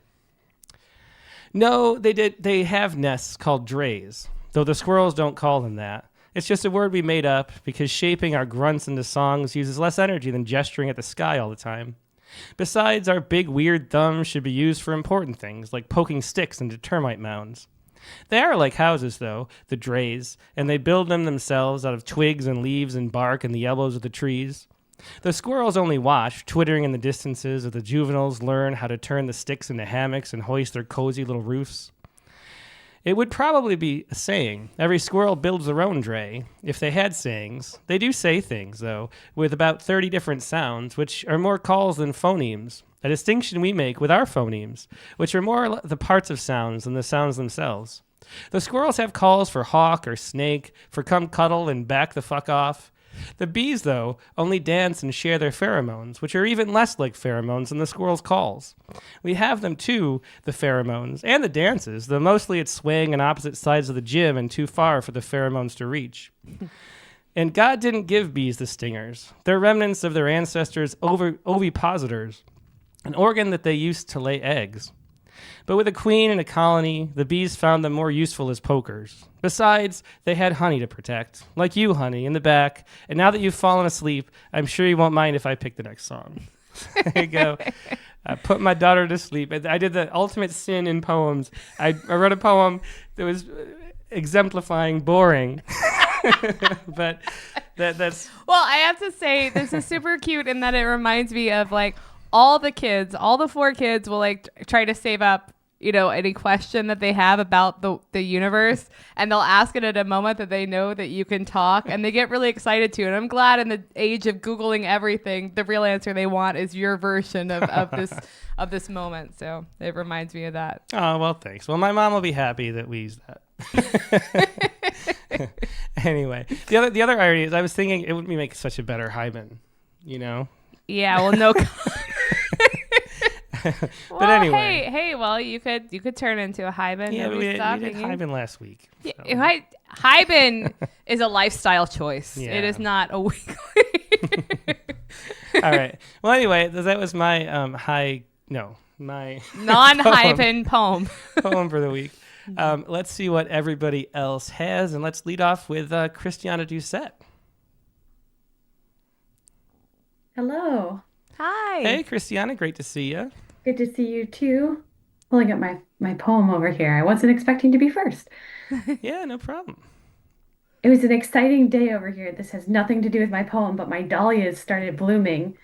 Aww. Katie, how are your flowers coming? We got hit by hail, so that was a little bit of No. a... It was really cool to see, and then we realized it was doing bad things. Yeah, hail so plus flowers, sorry. not great. Yeah, not great. Yeah. Yeah. I was thinking of you as I was getting the first ones out. I was like, I have to ask. Aw. The poem today, I went with, I just don't listen to Ariana Grande. So I was like, oh, I should look up there. I should look up her. And so this came from that prompt. This one's called The Sixth Day. And the epigraph is, hear what they're saying on the TV. It's crazy. It's getting hard for them to shock me, but every now and then it's shocking. From Fake Smile. And I actually didn't even listen to it. I just read the lyrics. So I don't know what it sounds like. That's really interesting. Yeah. I don't know what But it sounds it, like either. if it helps. Pulled me in. So here it is, the sixth day. There's a red line hanging from the window. An escape cord leaders would like to pull down as though the silent marching band can't see their second story, as though the glory those insiders gathered isn't flaking off chip by paint by chip, number chip, as though each time they rip into the weakness of the outsiders, their tone doesn't get Snyder. There's a spider's thread hanging from the pane. For all they strain at gnats, they're swallowing camels and the enamels wearing thin. The trouble they're in is building. It's tilting beyond what they can handle, and the 40-year sandals below haven't lost their souls. The shout is coming. The bowls are being poured. The roar will break. For heaven's sake, though they go about their day as though the wall they depend on won't be breached without a blow, I'm begging those I know to reach out that window, to gather with the allies, to humanize those they've hated, to admit that circling the wagons won't keep truth out. It's always there. There's always that dove in the air circling for some place to land, the morsels of bread in the raven's beak, and those who seek will find. Yeah, beautiful reading and a powerful poem. I really like the circling dove. Thank you. Land. And will you bring us a picture of your dahlias next week? Because I can show them to you. Oh, you I can have them show all it? I here, want to actually. see. Okay, Yeah. thank you. Okay. Hold on. Oh my God. So- Sorry, I'm such a flower addict. Those She are is. This one beautiful. right here, this one's a dahlia, and the Oh, zinnias and the snapdragons. aw. And then this was the first one of these that bloomed. Isn't it so pretty? Oh, It's purple it's and it has like beautiful. yellow in the center. Oh, it's and like I'm my so favorite. Oh, I love it. excited. So, Oh, Well, that's great. Well, thanks so much for sharing that too, Thanks. Christiana. Thank you. All right. Yeah, that was Christiana Doucette with The Sixth Day. Next, let's go to Jared Campbell. Hello. Hi. Hey, Jared. Great to see you. Good to see you. So I took I was in a park earlier this week, and in the band shell of the park they had a polka band, Nice. and they were playing a song that says, "In heaven there is no beer. That's why we drink it here." Oh, That's so fun. that is really funny. We were talking about going to this park near us has live music and we keep meaning to go. Maybe that's the kind of thing we could happen upon, because Tim was like, I wonder what the quality was like. I was like, Well, if that's the quality, we're there. I know, we are there. Yeah. So polka's a good time. All right. On earth there is beer. It's evening, and another day has proven to be something less than the enduring blessedness I was promised it would convey. I'll open up an IPA to kill the hour, decompress, and take my joy in bitterness until I find some other way to complement the salty taste of what we're forced to eat on earth. A wise man told me it's humane to take a pleasure at its worth, and not to worship nor to waste the golden, bubbly, and mundane. That is great. Is that a sonnet too? Yeah, it's a sonnet. Compressed sonnet. Yeah. Yeah, Very it's a cool. Petrarchan sonnet, but written in tetrameter. Nice. Yeah, nice. Well, very cool. Well, thanks so much for sharing that. That was really fun. All right, thank you. Thanks.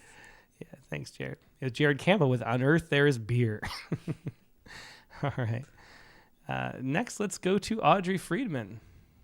A Haibuneer, if ever there was one. Definitely a Haibuneer. We didn't use the word Haibuneer today. We didn't. I put it in the chat. Don't worry. Hi, Audrey. That is the best praise I've been given in a long time. I absolutely loved hearing the reading. I was just honored to be in that publication several times, and have to say to anybody wanting to write Haibun, that is the best resource. They have phenomenal and very easily accessible essays on craft right on the webpage. All right, what you have got, I went way past one line, so it's only, I have to do some editing. This was written quick and dirty. So I'll only read the first line. Instead of a traditional song, I took a prayer. Crossing.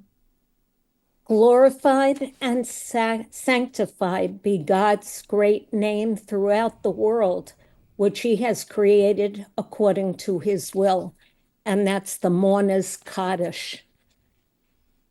46 years ago, you came into a world changed by progress. Neil Armstrong and crew made a lunar landing.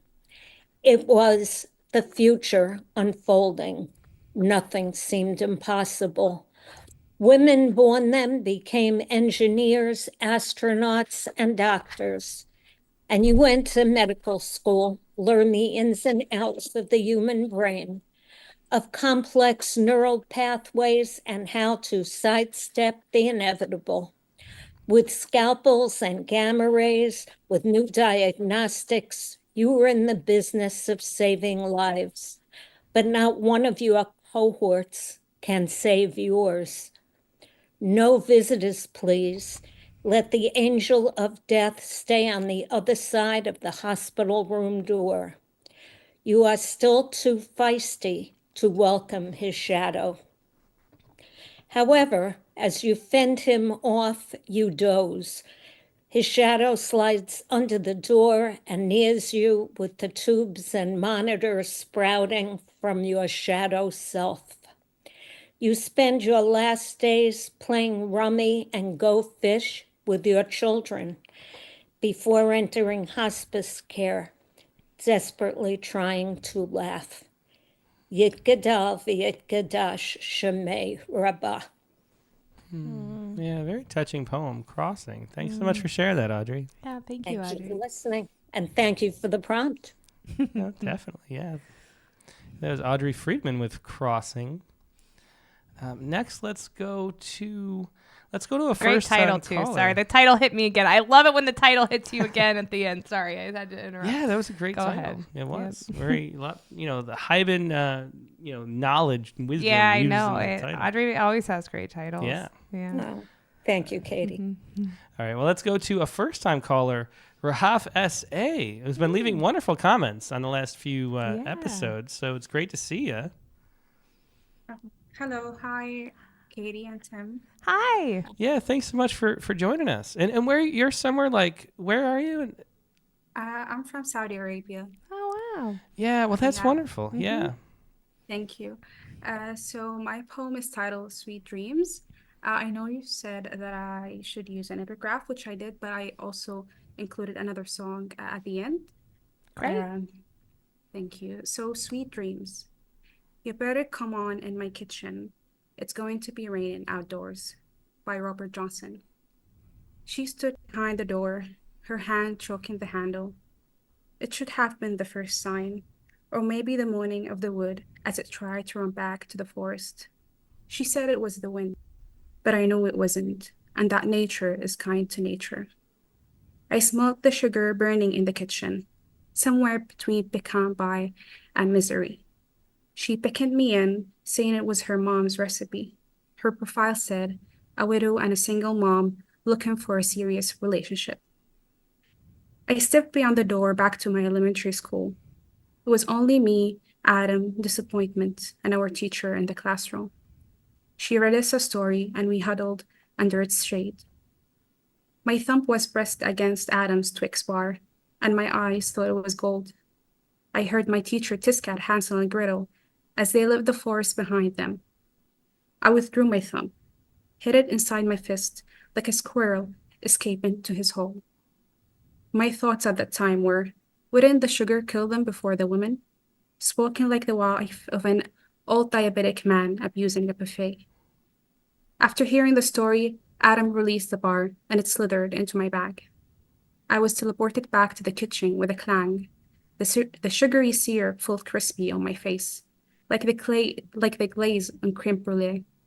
She dove in with her knife, breaking the crust.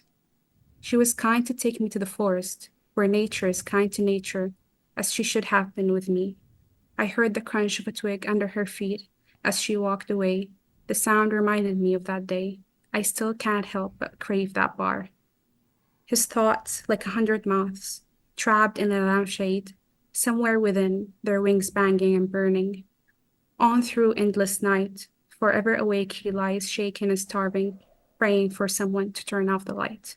Thank you. Well, thanks so much for sharing Yeah, that. thank Wonderful you. to hear your poetry and a great story too. Great storytelling in that poem. What time is it there where you are in Saudi Arabia, Rahaf? It must be very late. It's 4:47 a.m. Oh wow! So late it's early. Yeah. Well, we're really glad you're with us. Oh yeah, thanks so much. Sorry it's not a better time for you, but I'm so glad that Yeah. you could be here. Thank you. It's my pleasure. Thank you. Thank you. Oh, thanks. Yeah, I hope you can come back soon, and especially when you do early shows too. Yeah. But it's wonderful to have you. Thanks so much. Thanks. Yeah, wonderful poem. That was "Sweet Dreams" by Rahaf S.A. Next, let's go to Rick Pongratz. Hello, thank you for having me again. Hi. Hey, Rick. Yeah, great to Hi. see you. Thanks for being here. Yeah, I also went with a country music song because it's not a genre I normally listen to. Uh, and the top three of the Billboard 40 were about whiskey, and I didn't feel like writing a whiskey one, so then I just kind of scrolled to find a song I liked. So this is Ella Langley, Weren't for the Wind. I forgot to add the title of the song there. So. All right. Ms. Poem responds to lame pickup line. I wouldn't paint me as a heartbreaker.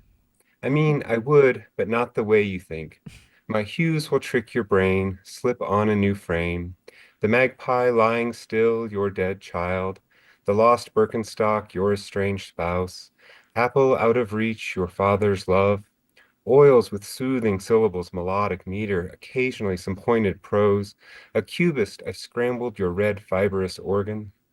You gape at the shards in this still life that mix together with the fragments of all dead birds, every aloof apple, until, compelled, you pick up your own brush and with texture and tone animate your new heart to beat in time with the rhythms of all creation. No. Oh, Yeah, very sweet poem. wow. And that's another sonnet too. Yeah, thanks so much and for so sharing that. rich Rick. with images. Yeah. Oh. I found myself trying to like rewrite it as you were reading it because I was enjoying it so much. Yeah. Well, thank you so much. Have a great night. Yeah, thanks, Rick. And where are you calling from again? I can't remember. Idaho. Great. Yeah, well, great to see you again. You could come back. Yeah. Thank you, It's great Rick. to be here. Yeah. There was a Rick Pongratz with Ms. Poem responds to lame pickup line. It's a great title. Mm-hmm. Let's see. Next, let's go to Dick Westheimer. Hey, all. Hi. Hey, Dick. How you doing? Sorry, I have to go to Lizzie. She's motioning by the door. I apologize, Dick Westheimer. That's all right. That's okay. I'm going to have to jump right into the poem after a musician who I've never listened to is this up-and-comer named Taylor Swift. Oh, yeah.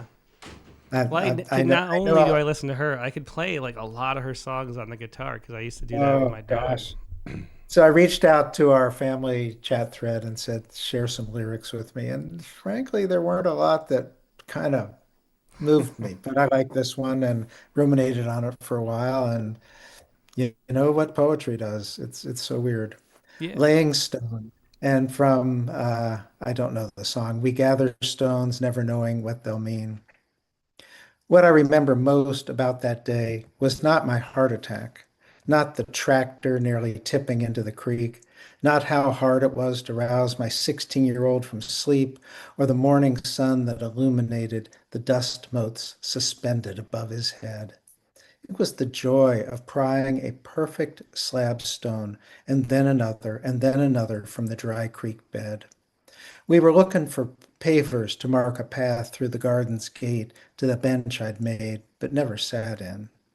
Years later, after the 4 surgeries it took to coax my coronary arteries to work as they should, after I'd misplaced a month, motionless and fetal, like a dead chick inside a broken shell, I got to the puzzle of fitting 100-pound rocks I got to the puzzle of fitting 100-pound rocks into a pathway to the bench, which today is surrounded by zinnias, come close to blooming.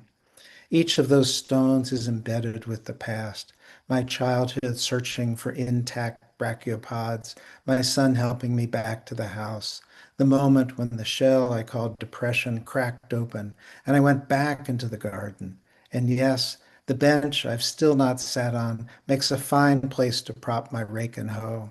And this morning, when on hands and knees I weeded between the pavers with my ungloved hand, I numbered all those Paleozoic remains, fossilized in bas-relief, and recalled this place was once ocean, and will be again. And even when my heart stopped, I was alive with this day waiting inside.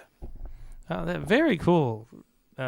Dick, thanks so much for sharing that. And I love the way you just ran with that, sort of not knowing, where it means or what it went. That's really fun. As you said, an example of what poetry can do. Oh, man, I missed the Taylor Swift quote. Come on. That's unfair. Do you know what song that's Well, from? you missed me dissing Taylor Swift because all the ones they sent me were insipid except that one. So I think she has some good lyrics. I really do. That's what I hear. And you missed the zinnias, too. There were zinnias in there. Come on. And meanwhile, the big update was that Charlotte was annoying Lizzie. Oh. Surprise. Yeah. Well, I look forward to actually getting to read it before too long. So the question I'll ask out into the crowd they can answer on YouTube is, so here in Southwest Ohio, we have this limestone that is just encrusted with Paleozoic fossils, brachiopods and trilobites and all this stuff. And as I read it, I realized that might not be most people's experience to have those fossilized embedded rocks. So let me know on YouTube. Yeah, I'm not sure because we do... up in the mountains in Wrightwood, we have some people go rock hounding, up there, and it's the same thing with a lot of cutouts for all the mountain roads. So that would be a place. I think it's probably, and I think I remember in Rochester too, which is close to Ohio. So I just like pretending every mark I see in limestone is a fossil. So I win wherever I am. Okay.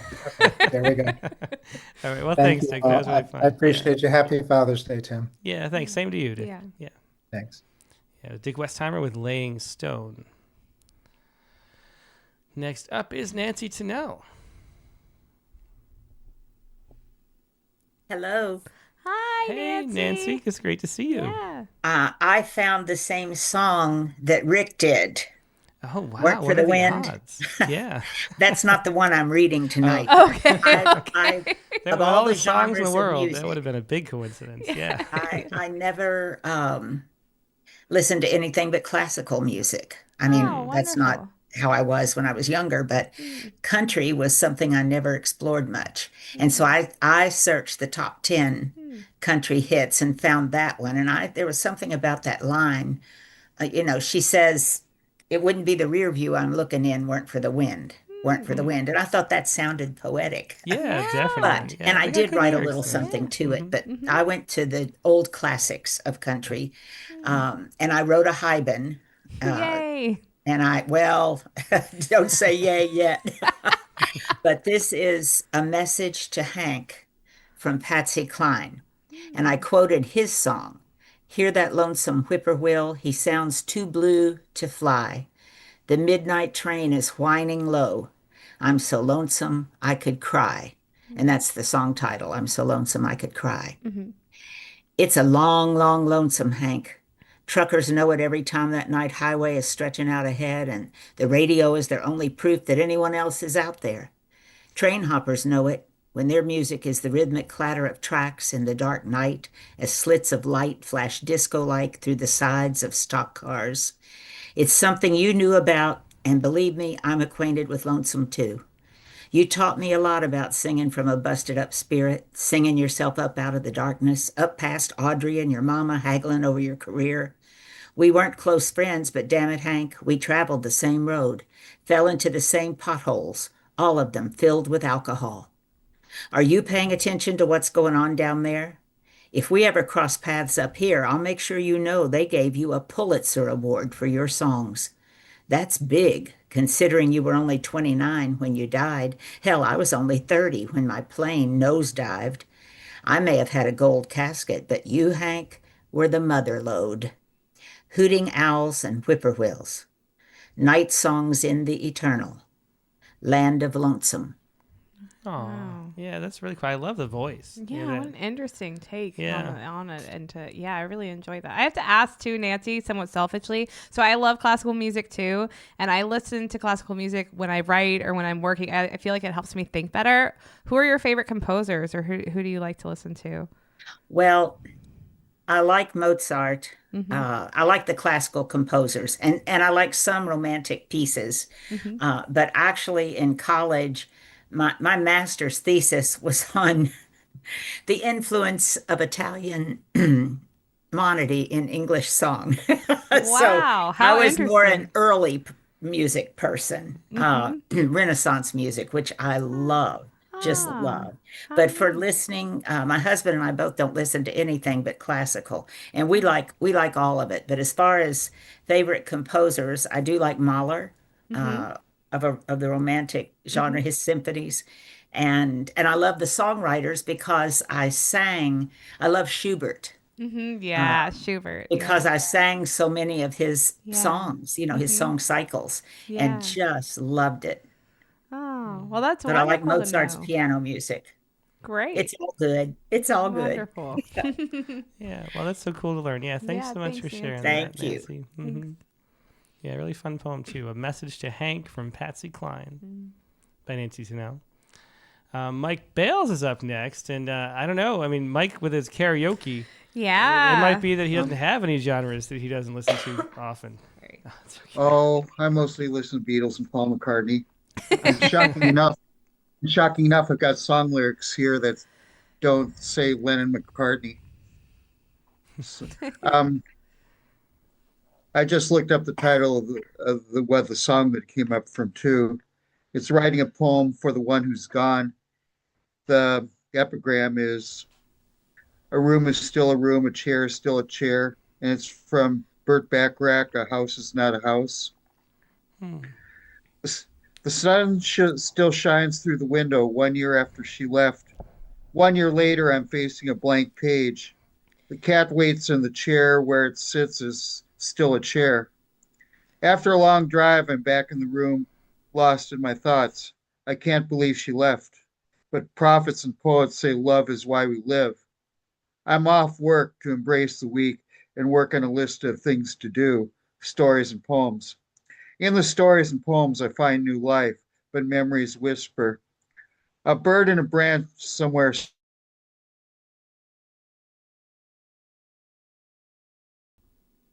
Mike froze. Uh-oh. Let's see. I don't think he's coming back. And I hadn't. Oh, there's Tipping Point. Okay. I got to Mike's poem. It took a while. It was over on YouTube. Is everyone else? No one else is frozen. Okay, good. Everybody was just very still on the Zoom for a sec. So Yeah. there's a moment of it until The Zachary moment of- started really dancing. That was Yeah, helpful. A moment of terror. Okay. Wait, this isn't it. Where is his? I don't think that. Yeah, I don't think it's here. Yeah. Well, I can't finish either. I was trying to find the poem. Did I miss? Oh, I just overlooked it's it. in the email. Sorry. Okay. Well, let me. Here, I'll put it on screen. So the sun still shines here. It's short. I'll just read it. We'll start from scratch. Mike Bales, writing a poem for the one who's gone. A room is still a room. A chair is still a chair. Burt Bacharach. The sun still shines through the window 1 year after she left. 1 year later, and I'm facing a blank page. The cat waits, and the chair where it sits is still a chair. After a long drive, I'm back in this room, lost in my thoughts. I can't believe she left, but prophets and poets say love is why we live. I'm off work to embrace the week and work on a list of things to do, stories and poems. In the stories and poems, I find new life, but memories whisper. A bird on a branch somewhere sings timeless melodies. A counselor in college said, a conversation with an empty chair brings resolution. The sun still shines through the window 1 year after she left.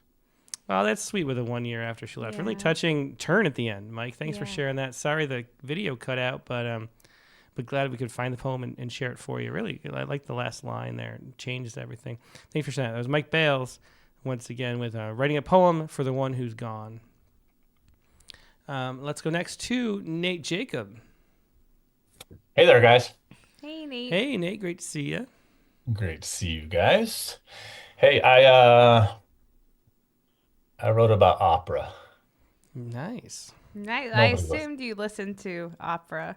I see I'm it's sure you Phantom did. of the Opera, which Which is is not not opera, actually according to- opera there, Well. Nate Jacob. I've been scolded in this note many times.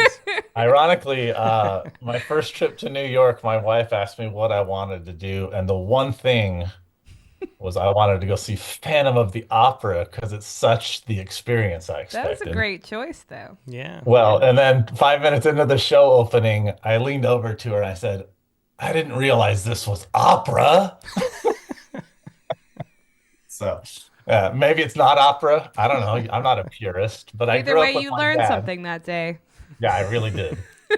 My dad listened to opera and classical music exclusively. So this poem is based on that, titled Greek Lessons Late in Life. The epigraph from Phantom of the Opera. In sleep he sang to me, in dreams he came, that voice that calls to me and speaks my name. And do I dream again? For now I find him there inside my mind. For 3 hours, we had endured unspeakable torture, logging miles in the back 2 rows of seating of a mid-70s station wagon with 550 air conditioning, which is to say, all 5 windows down at 50 miles per hour. Nebraska's humid summer air, more water than coolant. And the sweat pooling on the Naugahyde benches all the way from Sioux City to a sweltering Omaha was less from the heat than it was from the effort of surviving our father singing along to opera. He knew no Italian. German was still a foreign tongue, Portuguese, Spanish, Chinese, maybe, French even. It was all the same to him and to us. An endless string of words neither he nor we understood. Though, based on the tears he'd shed while belting out arias, the words had the power to squeeze from humanity the salty waters of either sweat or tears, depending entirely upon how a person felt about opera, calling back the warmth of his ghost. Aw. Well, I love the way that goes from humor to sweet and bad. Yeah. Yeah. The salty waters. So gross. I love it. That's great. Yeah, really nice. And a great haiku, too. Yeah. Yeah, really nice Haibun. Yeah. Thanks. It was risky writing a Haibun during the talk about Haibun with a great Haibuneer. So, Well, you maybe pulled it I off, should- send it to the old show. I'll Yep. get it in there.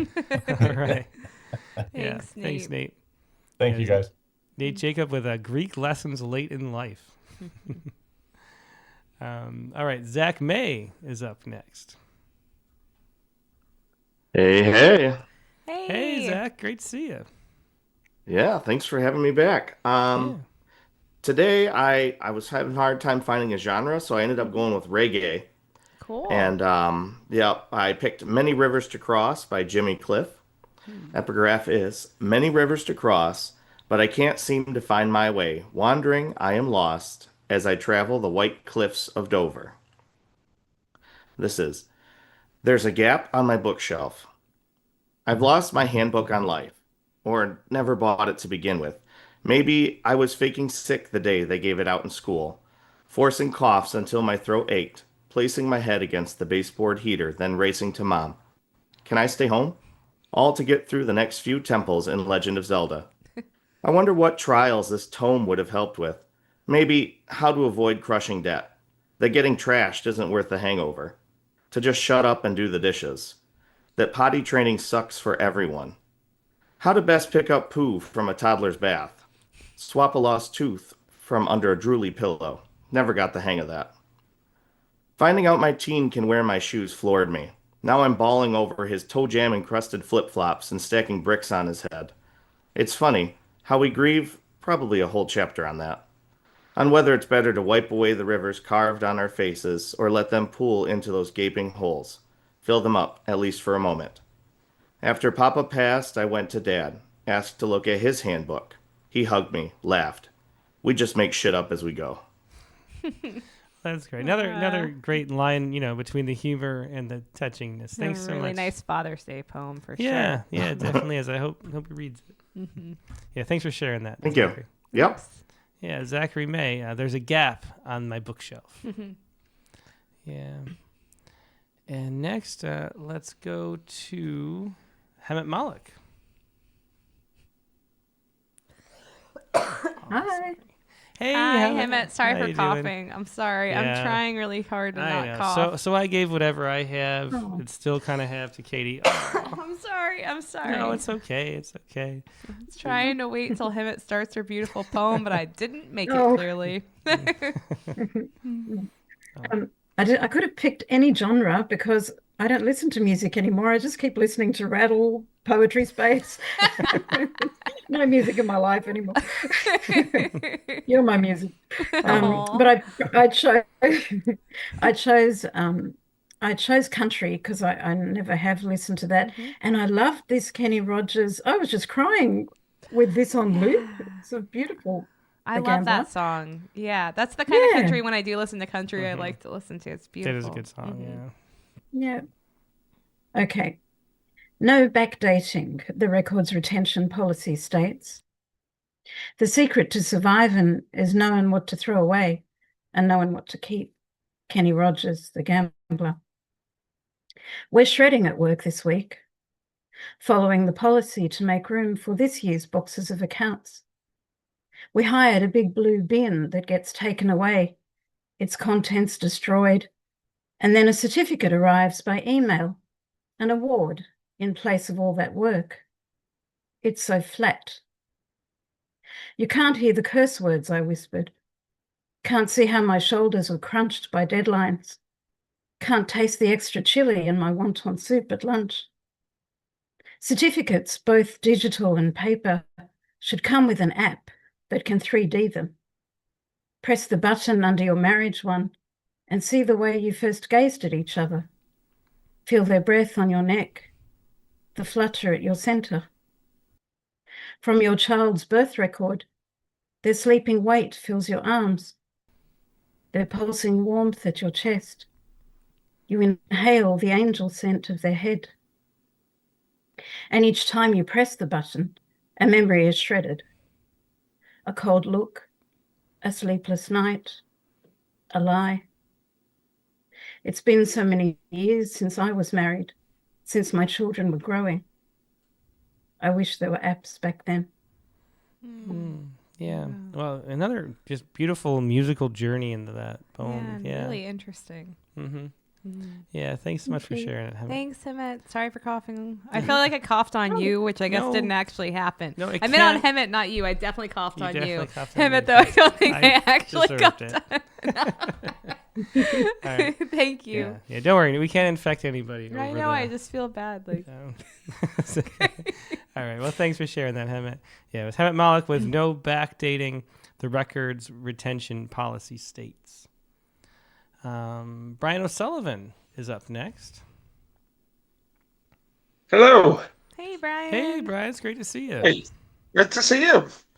So I picked fascist music, which I don't know that it's really a genre, but it's definitely not something I normally listen to. Interesting. And it is Sistina, so I should start.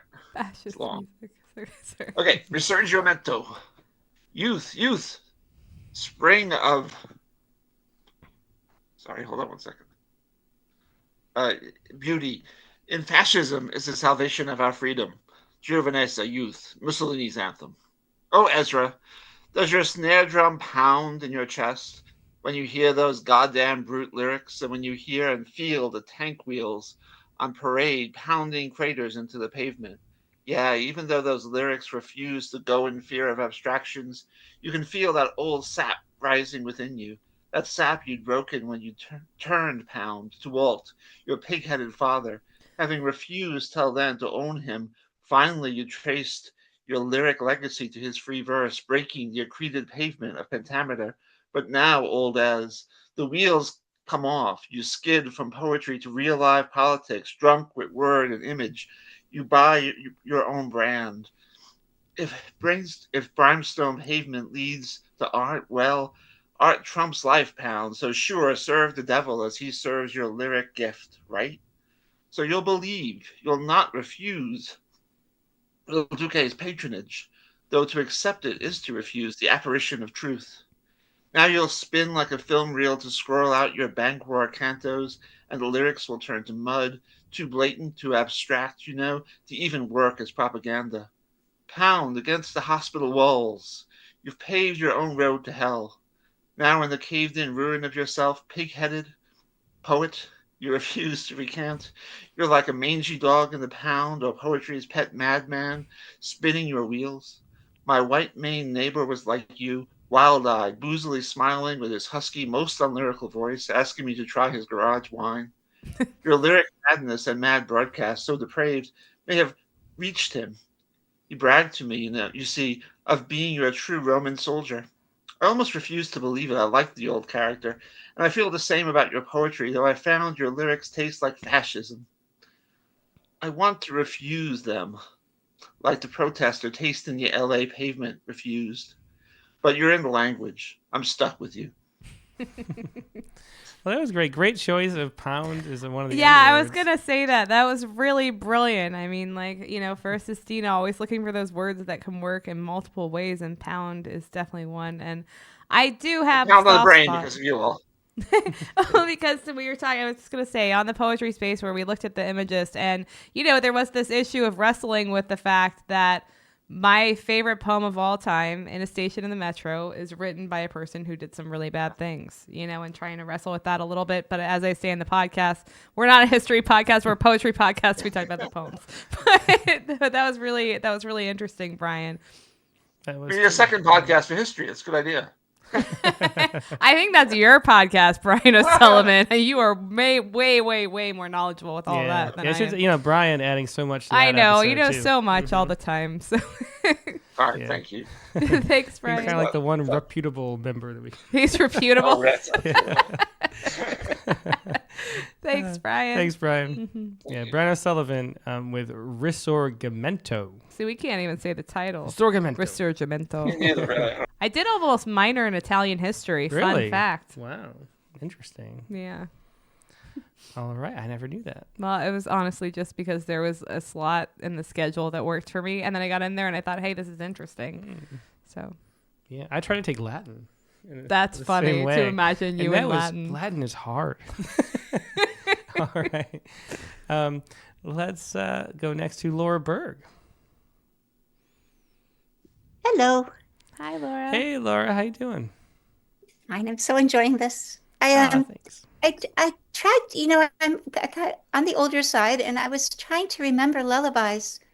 So I got into a little bit about that. Yeah. What to sing, grandbabies?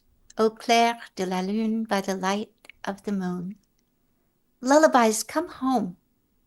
Tufted head, rest on my chest. Soft spot, shelter in my palm. I want to offer whole songs, once hummed by elders calming the lake, dorme, dorme, but only find lyric snippets, cirrus clouds, guten Abend, gute Nacht, in this language and that, a murmuration of shreds and scraps. The mother lode is missing. Well, that was beautiful. Beautiful sounds in that. I couldn't pull it up. The file has a password actually, but beautiful poem. I love listening to it. What to sing, grandbabies. I love that, especially for poems, about songs, to have that much musicality. Yeah, in it. Really nice. Laura's poems always have such beautiful. They feel so lullaby-like, anyway. So it's a perfect topic. Yeah, yeah. Thanks so much, Laura. Thanks, Laura. Yeah, that was Laura Berg with "What to Sing, Grandbabies." Let's see. Next is Amanda Harris. All right. Hey, Amanda. Hey, Amanda. Great to see you. Yeah. Great to see you guys. So I had a little email trouble, but thankfully was able to get it in. So I'm just going to dive right in because it's a long one. Great. Okay. Obligatory love poem. Darling, reach out. Come on, girl. Reach on out for me. Reach out for me. The Four Tops. It is typical for the white poet to be allergic to anything with soul, or sometimes anything that has a soul. It is typical for the white poet to stretch her ear down to where her soul should be and find nothing. It is typical for the young white poet to put heart stickers on her lunchbox and reach out, and confuse that with a hand reaching out to grab her on the part of God. All of this is typical for a white poet, but one thing is not. To find in your rhythm something un-Shakespearean, something like love, you cannot whack with a fist or a pen. Bards say that pens are mightier than swords. They do not touch or dance with my magic. Such magic does not conform to language, and best of all, it is immune, like a coward and a saint, to violence. Very cool poem. Great energy as always. And I love how you called it a short poem. When it's She calls it a long poem. I mean, a long poem. I yeah. know. I was going to say that too. That's Amanda and I had the same thought process on what defines a long or a short poem. I can tell very much. Of course. Thanks, Amanda, for sharing Thanks, that. Amanda. That was Amanda Harris with Obligatory Love Poem. Next up, we have Tina Denniclaw. Okay. Can you hear me? Because the thing. Yeah. Yeah. Hey, Tina. Okay. Somebody else unmuted me. Okay. I'm getting organized now. Okay. Hello, everybody. Yeah. Hi. Happy Father's Day to all the dads out there. So I don't listen to punk. I I don't tolerate it very well. But I understood that Patti Smith was punk, and I've heard her do a couple of things that I really liked. So I thought, okay, let me see what Patti has to say. And then as I was looking for that, I discovered that Patti says she's not punk. She says she just got thrown in with that group because she got her start at that one nightclub down in Brooklyn or somewhere in New York. I can't remember the name of it, but it's famous, and they did a movie about it. But so, any rate, so I've got Patti Smith in Birdland. It was if someone had spread butter on all the fine points of the stars, because when he looked up, they started to slip. Craftsmanship of immigrants. I dreamed that Berkeley caught on fire. The physics labs and spires of flame. Caffeine cellars random among the business blocks that line the campus, still quiet as libraries. A seat, a scone, and a tall cup for an afternoon drinking words and ideas and math off pages. It must have been the rain that stopped the flames. From driving the softly tarred roads, that terrace houses crowding the hills, divided by black trees and damp. Six panes to a window in masonry from 1924. So many steps up to reach each door. Two flights from street to stoop. With groceries that must be a heavy lift, like strawberries from the field. Yeah, really cool. I love the takeoff point of the Patti Smith poem and the craftsmanship of immigrants. Yeah, great poem. Thanks so much for sharing that, Tina. You're welcome. Yeah, really fun. That was Tina Denniclaw with craftsmanship of immigrants. It's okay. I'm sorry, it's I'm okay. trying. It's more likely to happen when it's awful timing. I forgive you, Kat. I forgive you, Katie. Thank you, Tina. And then I hope I have just a second. Is like what's behind it is this is a nation of immigrants. Everything we have. The physicists came to us fleeing Hitler. Everything we have built in this nation, our institutions, our lifestyle, our society, everything. We are a nation of immigrants. And the newest immigrants always do the hardest work. So that's it. Thank you. Well, definitely true. Thanks so much for sharing that, Tina. Okay. Yeah, it was Tina Denniclaw with craftsmanship of immigrants. Yeah. And let's go next to Lisa Seidenberg. Hi. Hi, Lisa. Hey, Lisa. Good to see you. It's been a bit. Yes, it has. But I thought I should step up to the plate. I actually sent my poem in late because I've revised this poem so many times. I wasn't sure if it was finished, and I don't know. And then I sent it in, and I discovered somebody did the same song. Oh, wow. Which is That's a big the Hank coincidence. Williams It really song. is, yeah. But it's very different. On the same wavelength. Yeah. How about that? and so many are country songs too, which Yeah. I wouldn't necessarily have guessed that would be. I wouldn't have guessed either.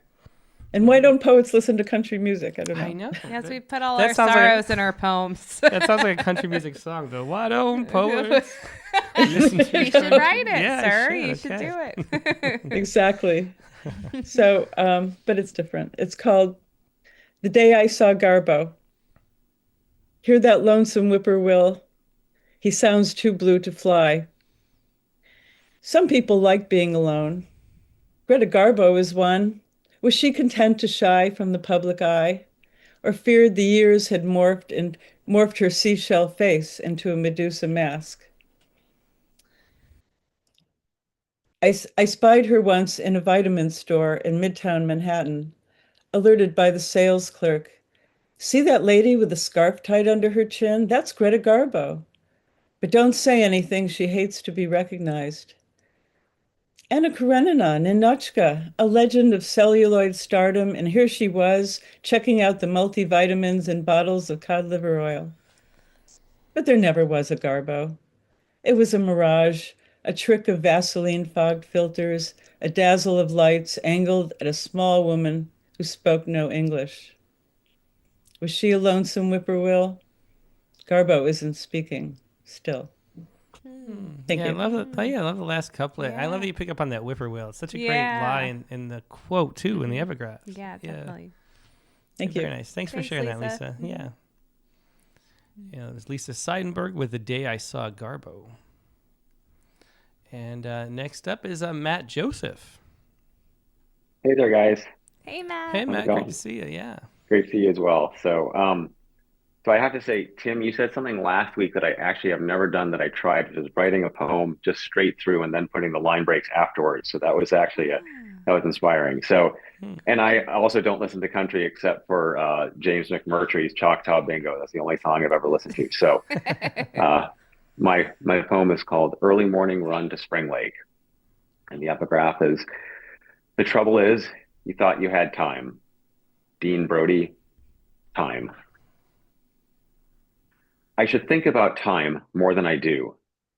Not time, the endless beaded thread stretching from a birthing universe to the final star going before it all turns dark. But time on the scale of me, the size of my fifth finger's farthest joint, starting to bow sideways. Or time compressed like the disc between my fourth and fifth vertebrae, which makes people sad whenever I bend over.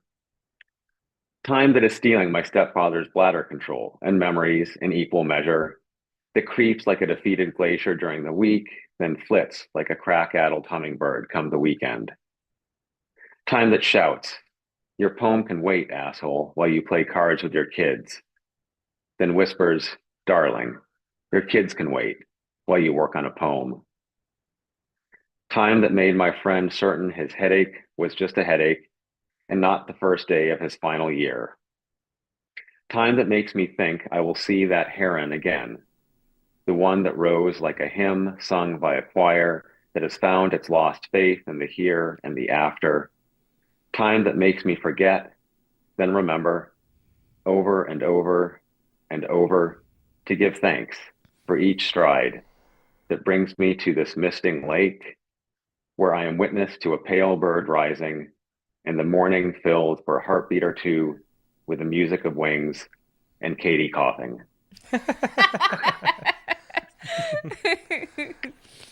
Well, thanks. Thanks. That poem, was a great poem, great reminder. It's one of those poems that just helps you stay more aware of how we should be in this life, because that's how it is. Yeah, and I love how the repetition of the word time itself becomes like a metronome as you're reading through it. It was really interesting and very much me trying not to cough. That was awesome. As always, I'm so grateful, you guys. This is a wonderful thing. Thanks a lot. I think the line breaks are great in the poem, by the way, since you said you wrote it differently too. Yeah, no, it was great. Yeah, it worked out great. Thank you. Yeah. Thanks. Yeah, Thanks, very Matt. cool. Thanks, Matt. Yeah, it was Matt Joseph with Early Morning Run to Spring Lake. All right, and then last but not least is Rachel Grieve. Hey, Rachel. Hi, Rachel. So, I tried a guzzle, and I have to admit, I put the epigraph in at the end because I just can't seem to write off an epigraph. So, I did my Google search after. Interesting. Yeah. So, Wayward Guzzle. Just hold on, we're going home. It's hard to do these things alone. Drake. Ruts and divots mark our track home, even the bits that we redact home. If I were a wind and you a sail, I'd blow contrary just to make you tack home. My dreams still shuffle through your deck at night. I'm holding all the cards, but still I lack home. The bedroom wall is nailed with live, laugh, love. For him, she'd have an unironic black home. Some days the circling planes won't land at all. They're not so sure this planet is in fact home. Are nomads looking for their tents tonight?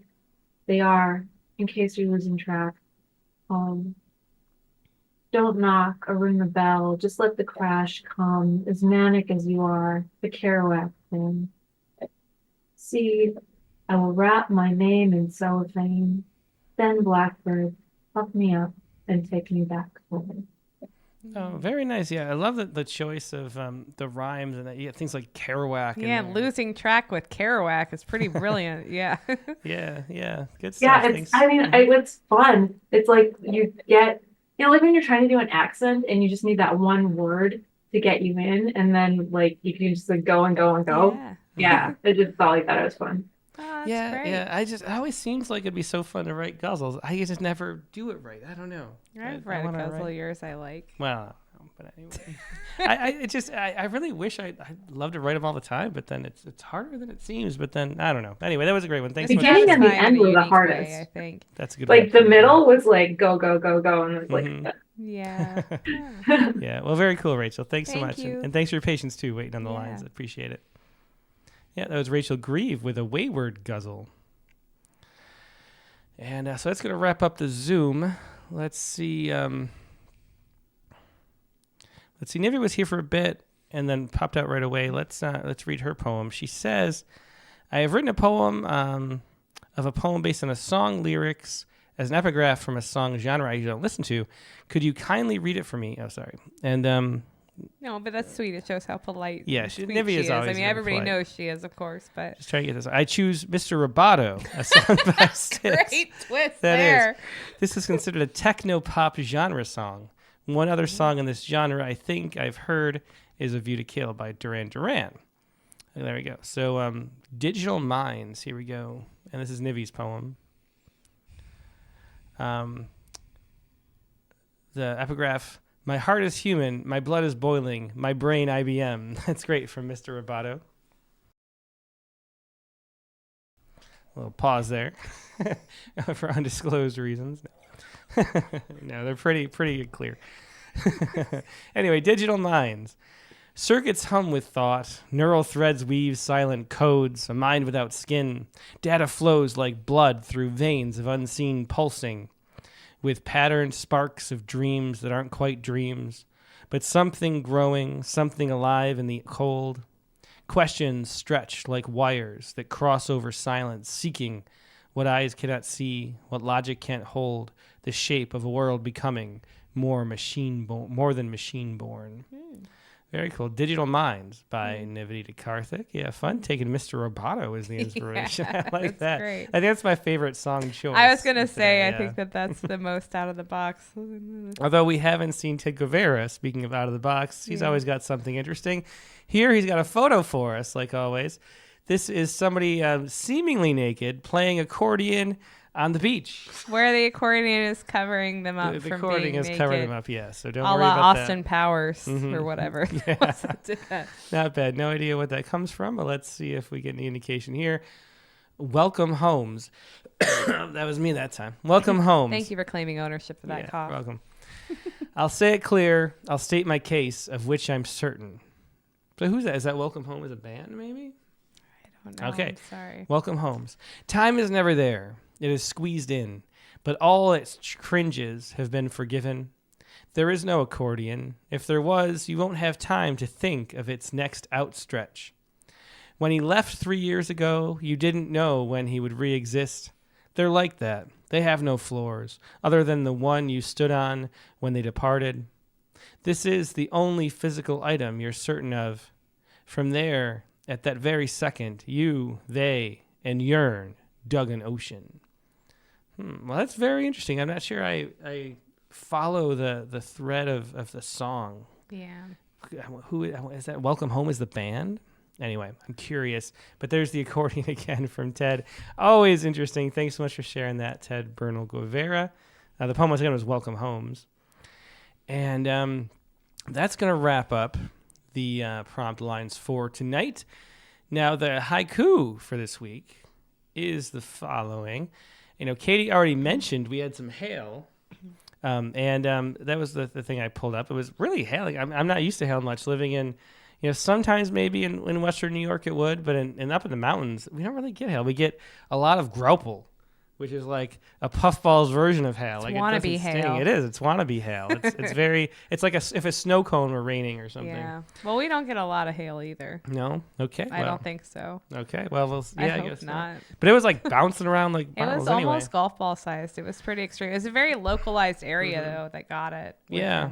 Yeah. Yeah. I mean, I was talking to somebody and they said like a couple blocks away that didn't even have any damage. No, So we got the show though. we got the show. And the flowers got Anyway, hurt. here is this week's coup. Based on that, the following: melting as it bounces, hail to the chief. There you go. Melting as it bounces, hail to the chief. The little mono coup Nice for the use weekend. of the monocoup form. Well, That thank works you so very much much. better as a single line than any other of the permutations I'm running haiku-wise in my brain right now. Definitely. Well, thanks. Yeah, that's our haiku for the week. And that is the show for this week. Now, next week's prompt on the Rattlecast is going to be what? We are going to write a poem in which space is very important. Include a scent. Interesting. Mm-hmm. Well, a lot of places you could go with that. I'm excited to see what everybody does. What made you think of this prompt, if I dare ask? I was ruminating on different. I wanted a word. I felt like we hadn't had a prompt in a while that was a word that is open to a ton of really unique interpretations. And I feel like everyone's been extra creative lately on the prompt lines, which is like the best thing ever, right? So I wanted something to tap into that even more. Well, very cool. That's going to be next and week's also prompt. more sense in poems because we need more different senses in there. So Yeah, great. Well, that was write a poem in which space is very important and include a scent. That is next week's prompt. And next week's guest is going to be John Poach. Now, John Poach, he's just a great poet here in Texas based. One of his books is called Texas, in fact. He does so much. I mean, he runs a press. He's a professor. He's got a whole bunch of books, including his most recent is Literary Criticism. He's got a book of poems about God that's an anthology. He does a bunch of anthologies. He translates poems I think it's poems from the Italian. So a lot of stuff that John Poach does. He's the guest next week, and I'm looking forward to meeting him on Rattlecast number 298. That's Sunday, June 22nd, the regular time, 8 p.m. Eastern, 5 p.m. Pacific. Hope to see you there with your poems in which space is important, and they're scenty. Well, but I hope to see you there. Have a great week in the meantime, and we'll talk to you later. Good night. good night.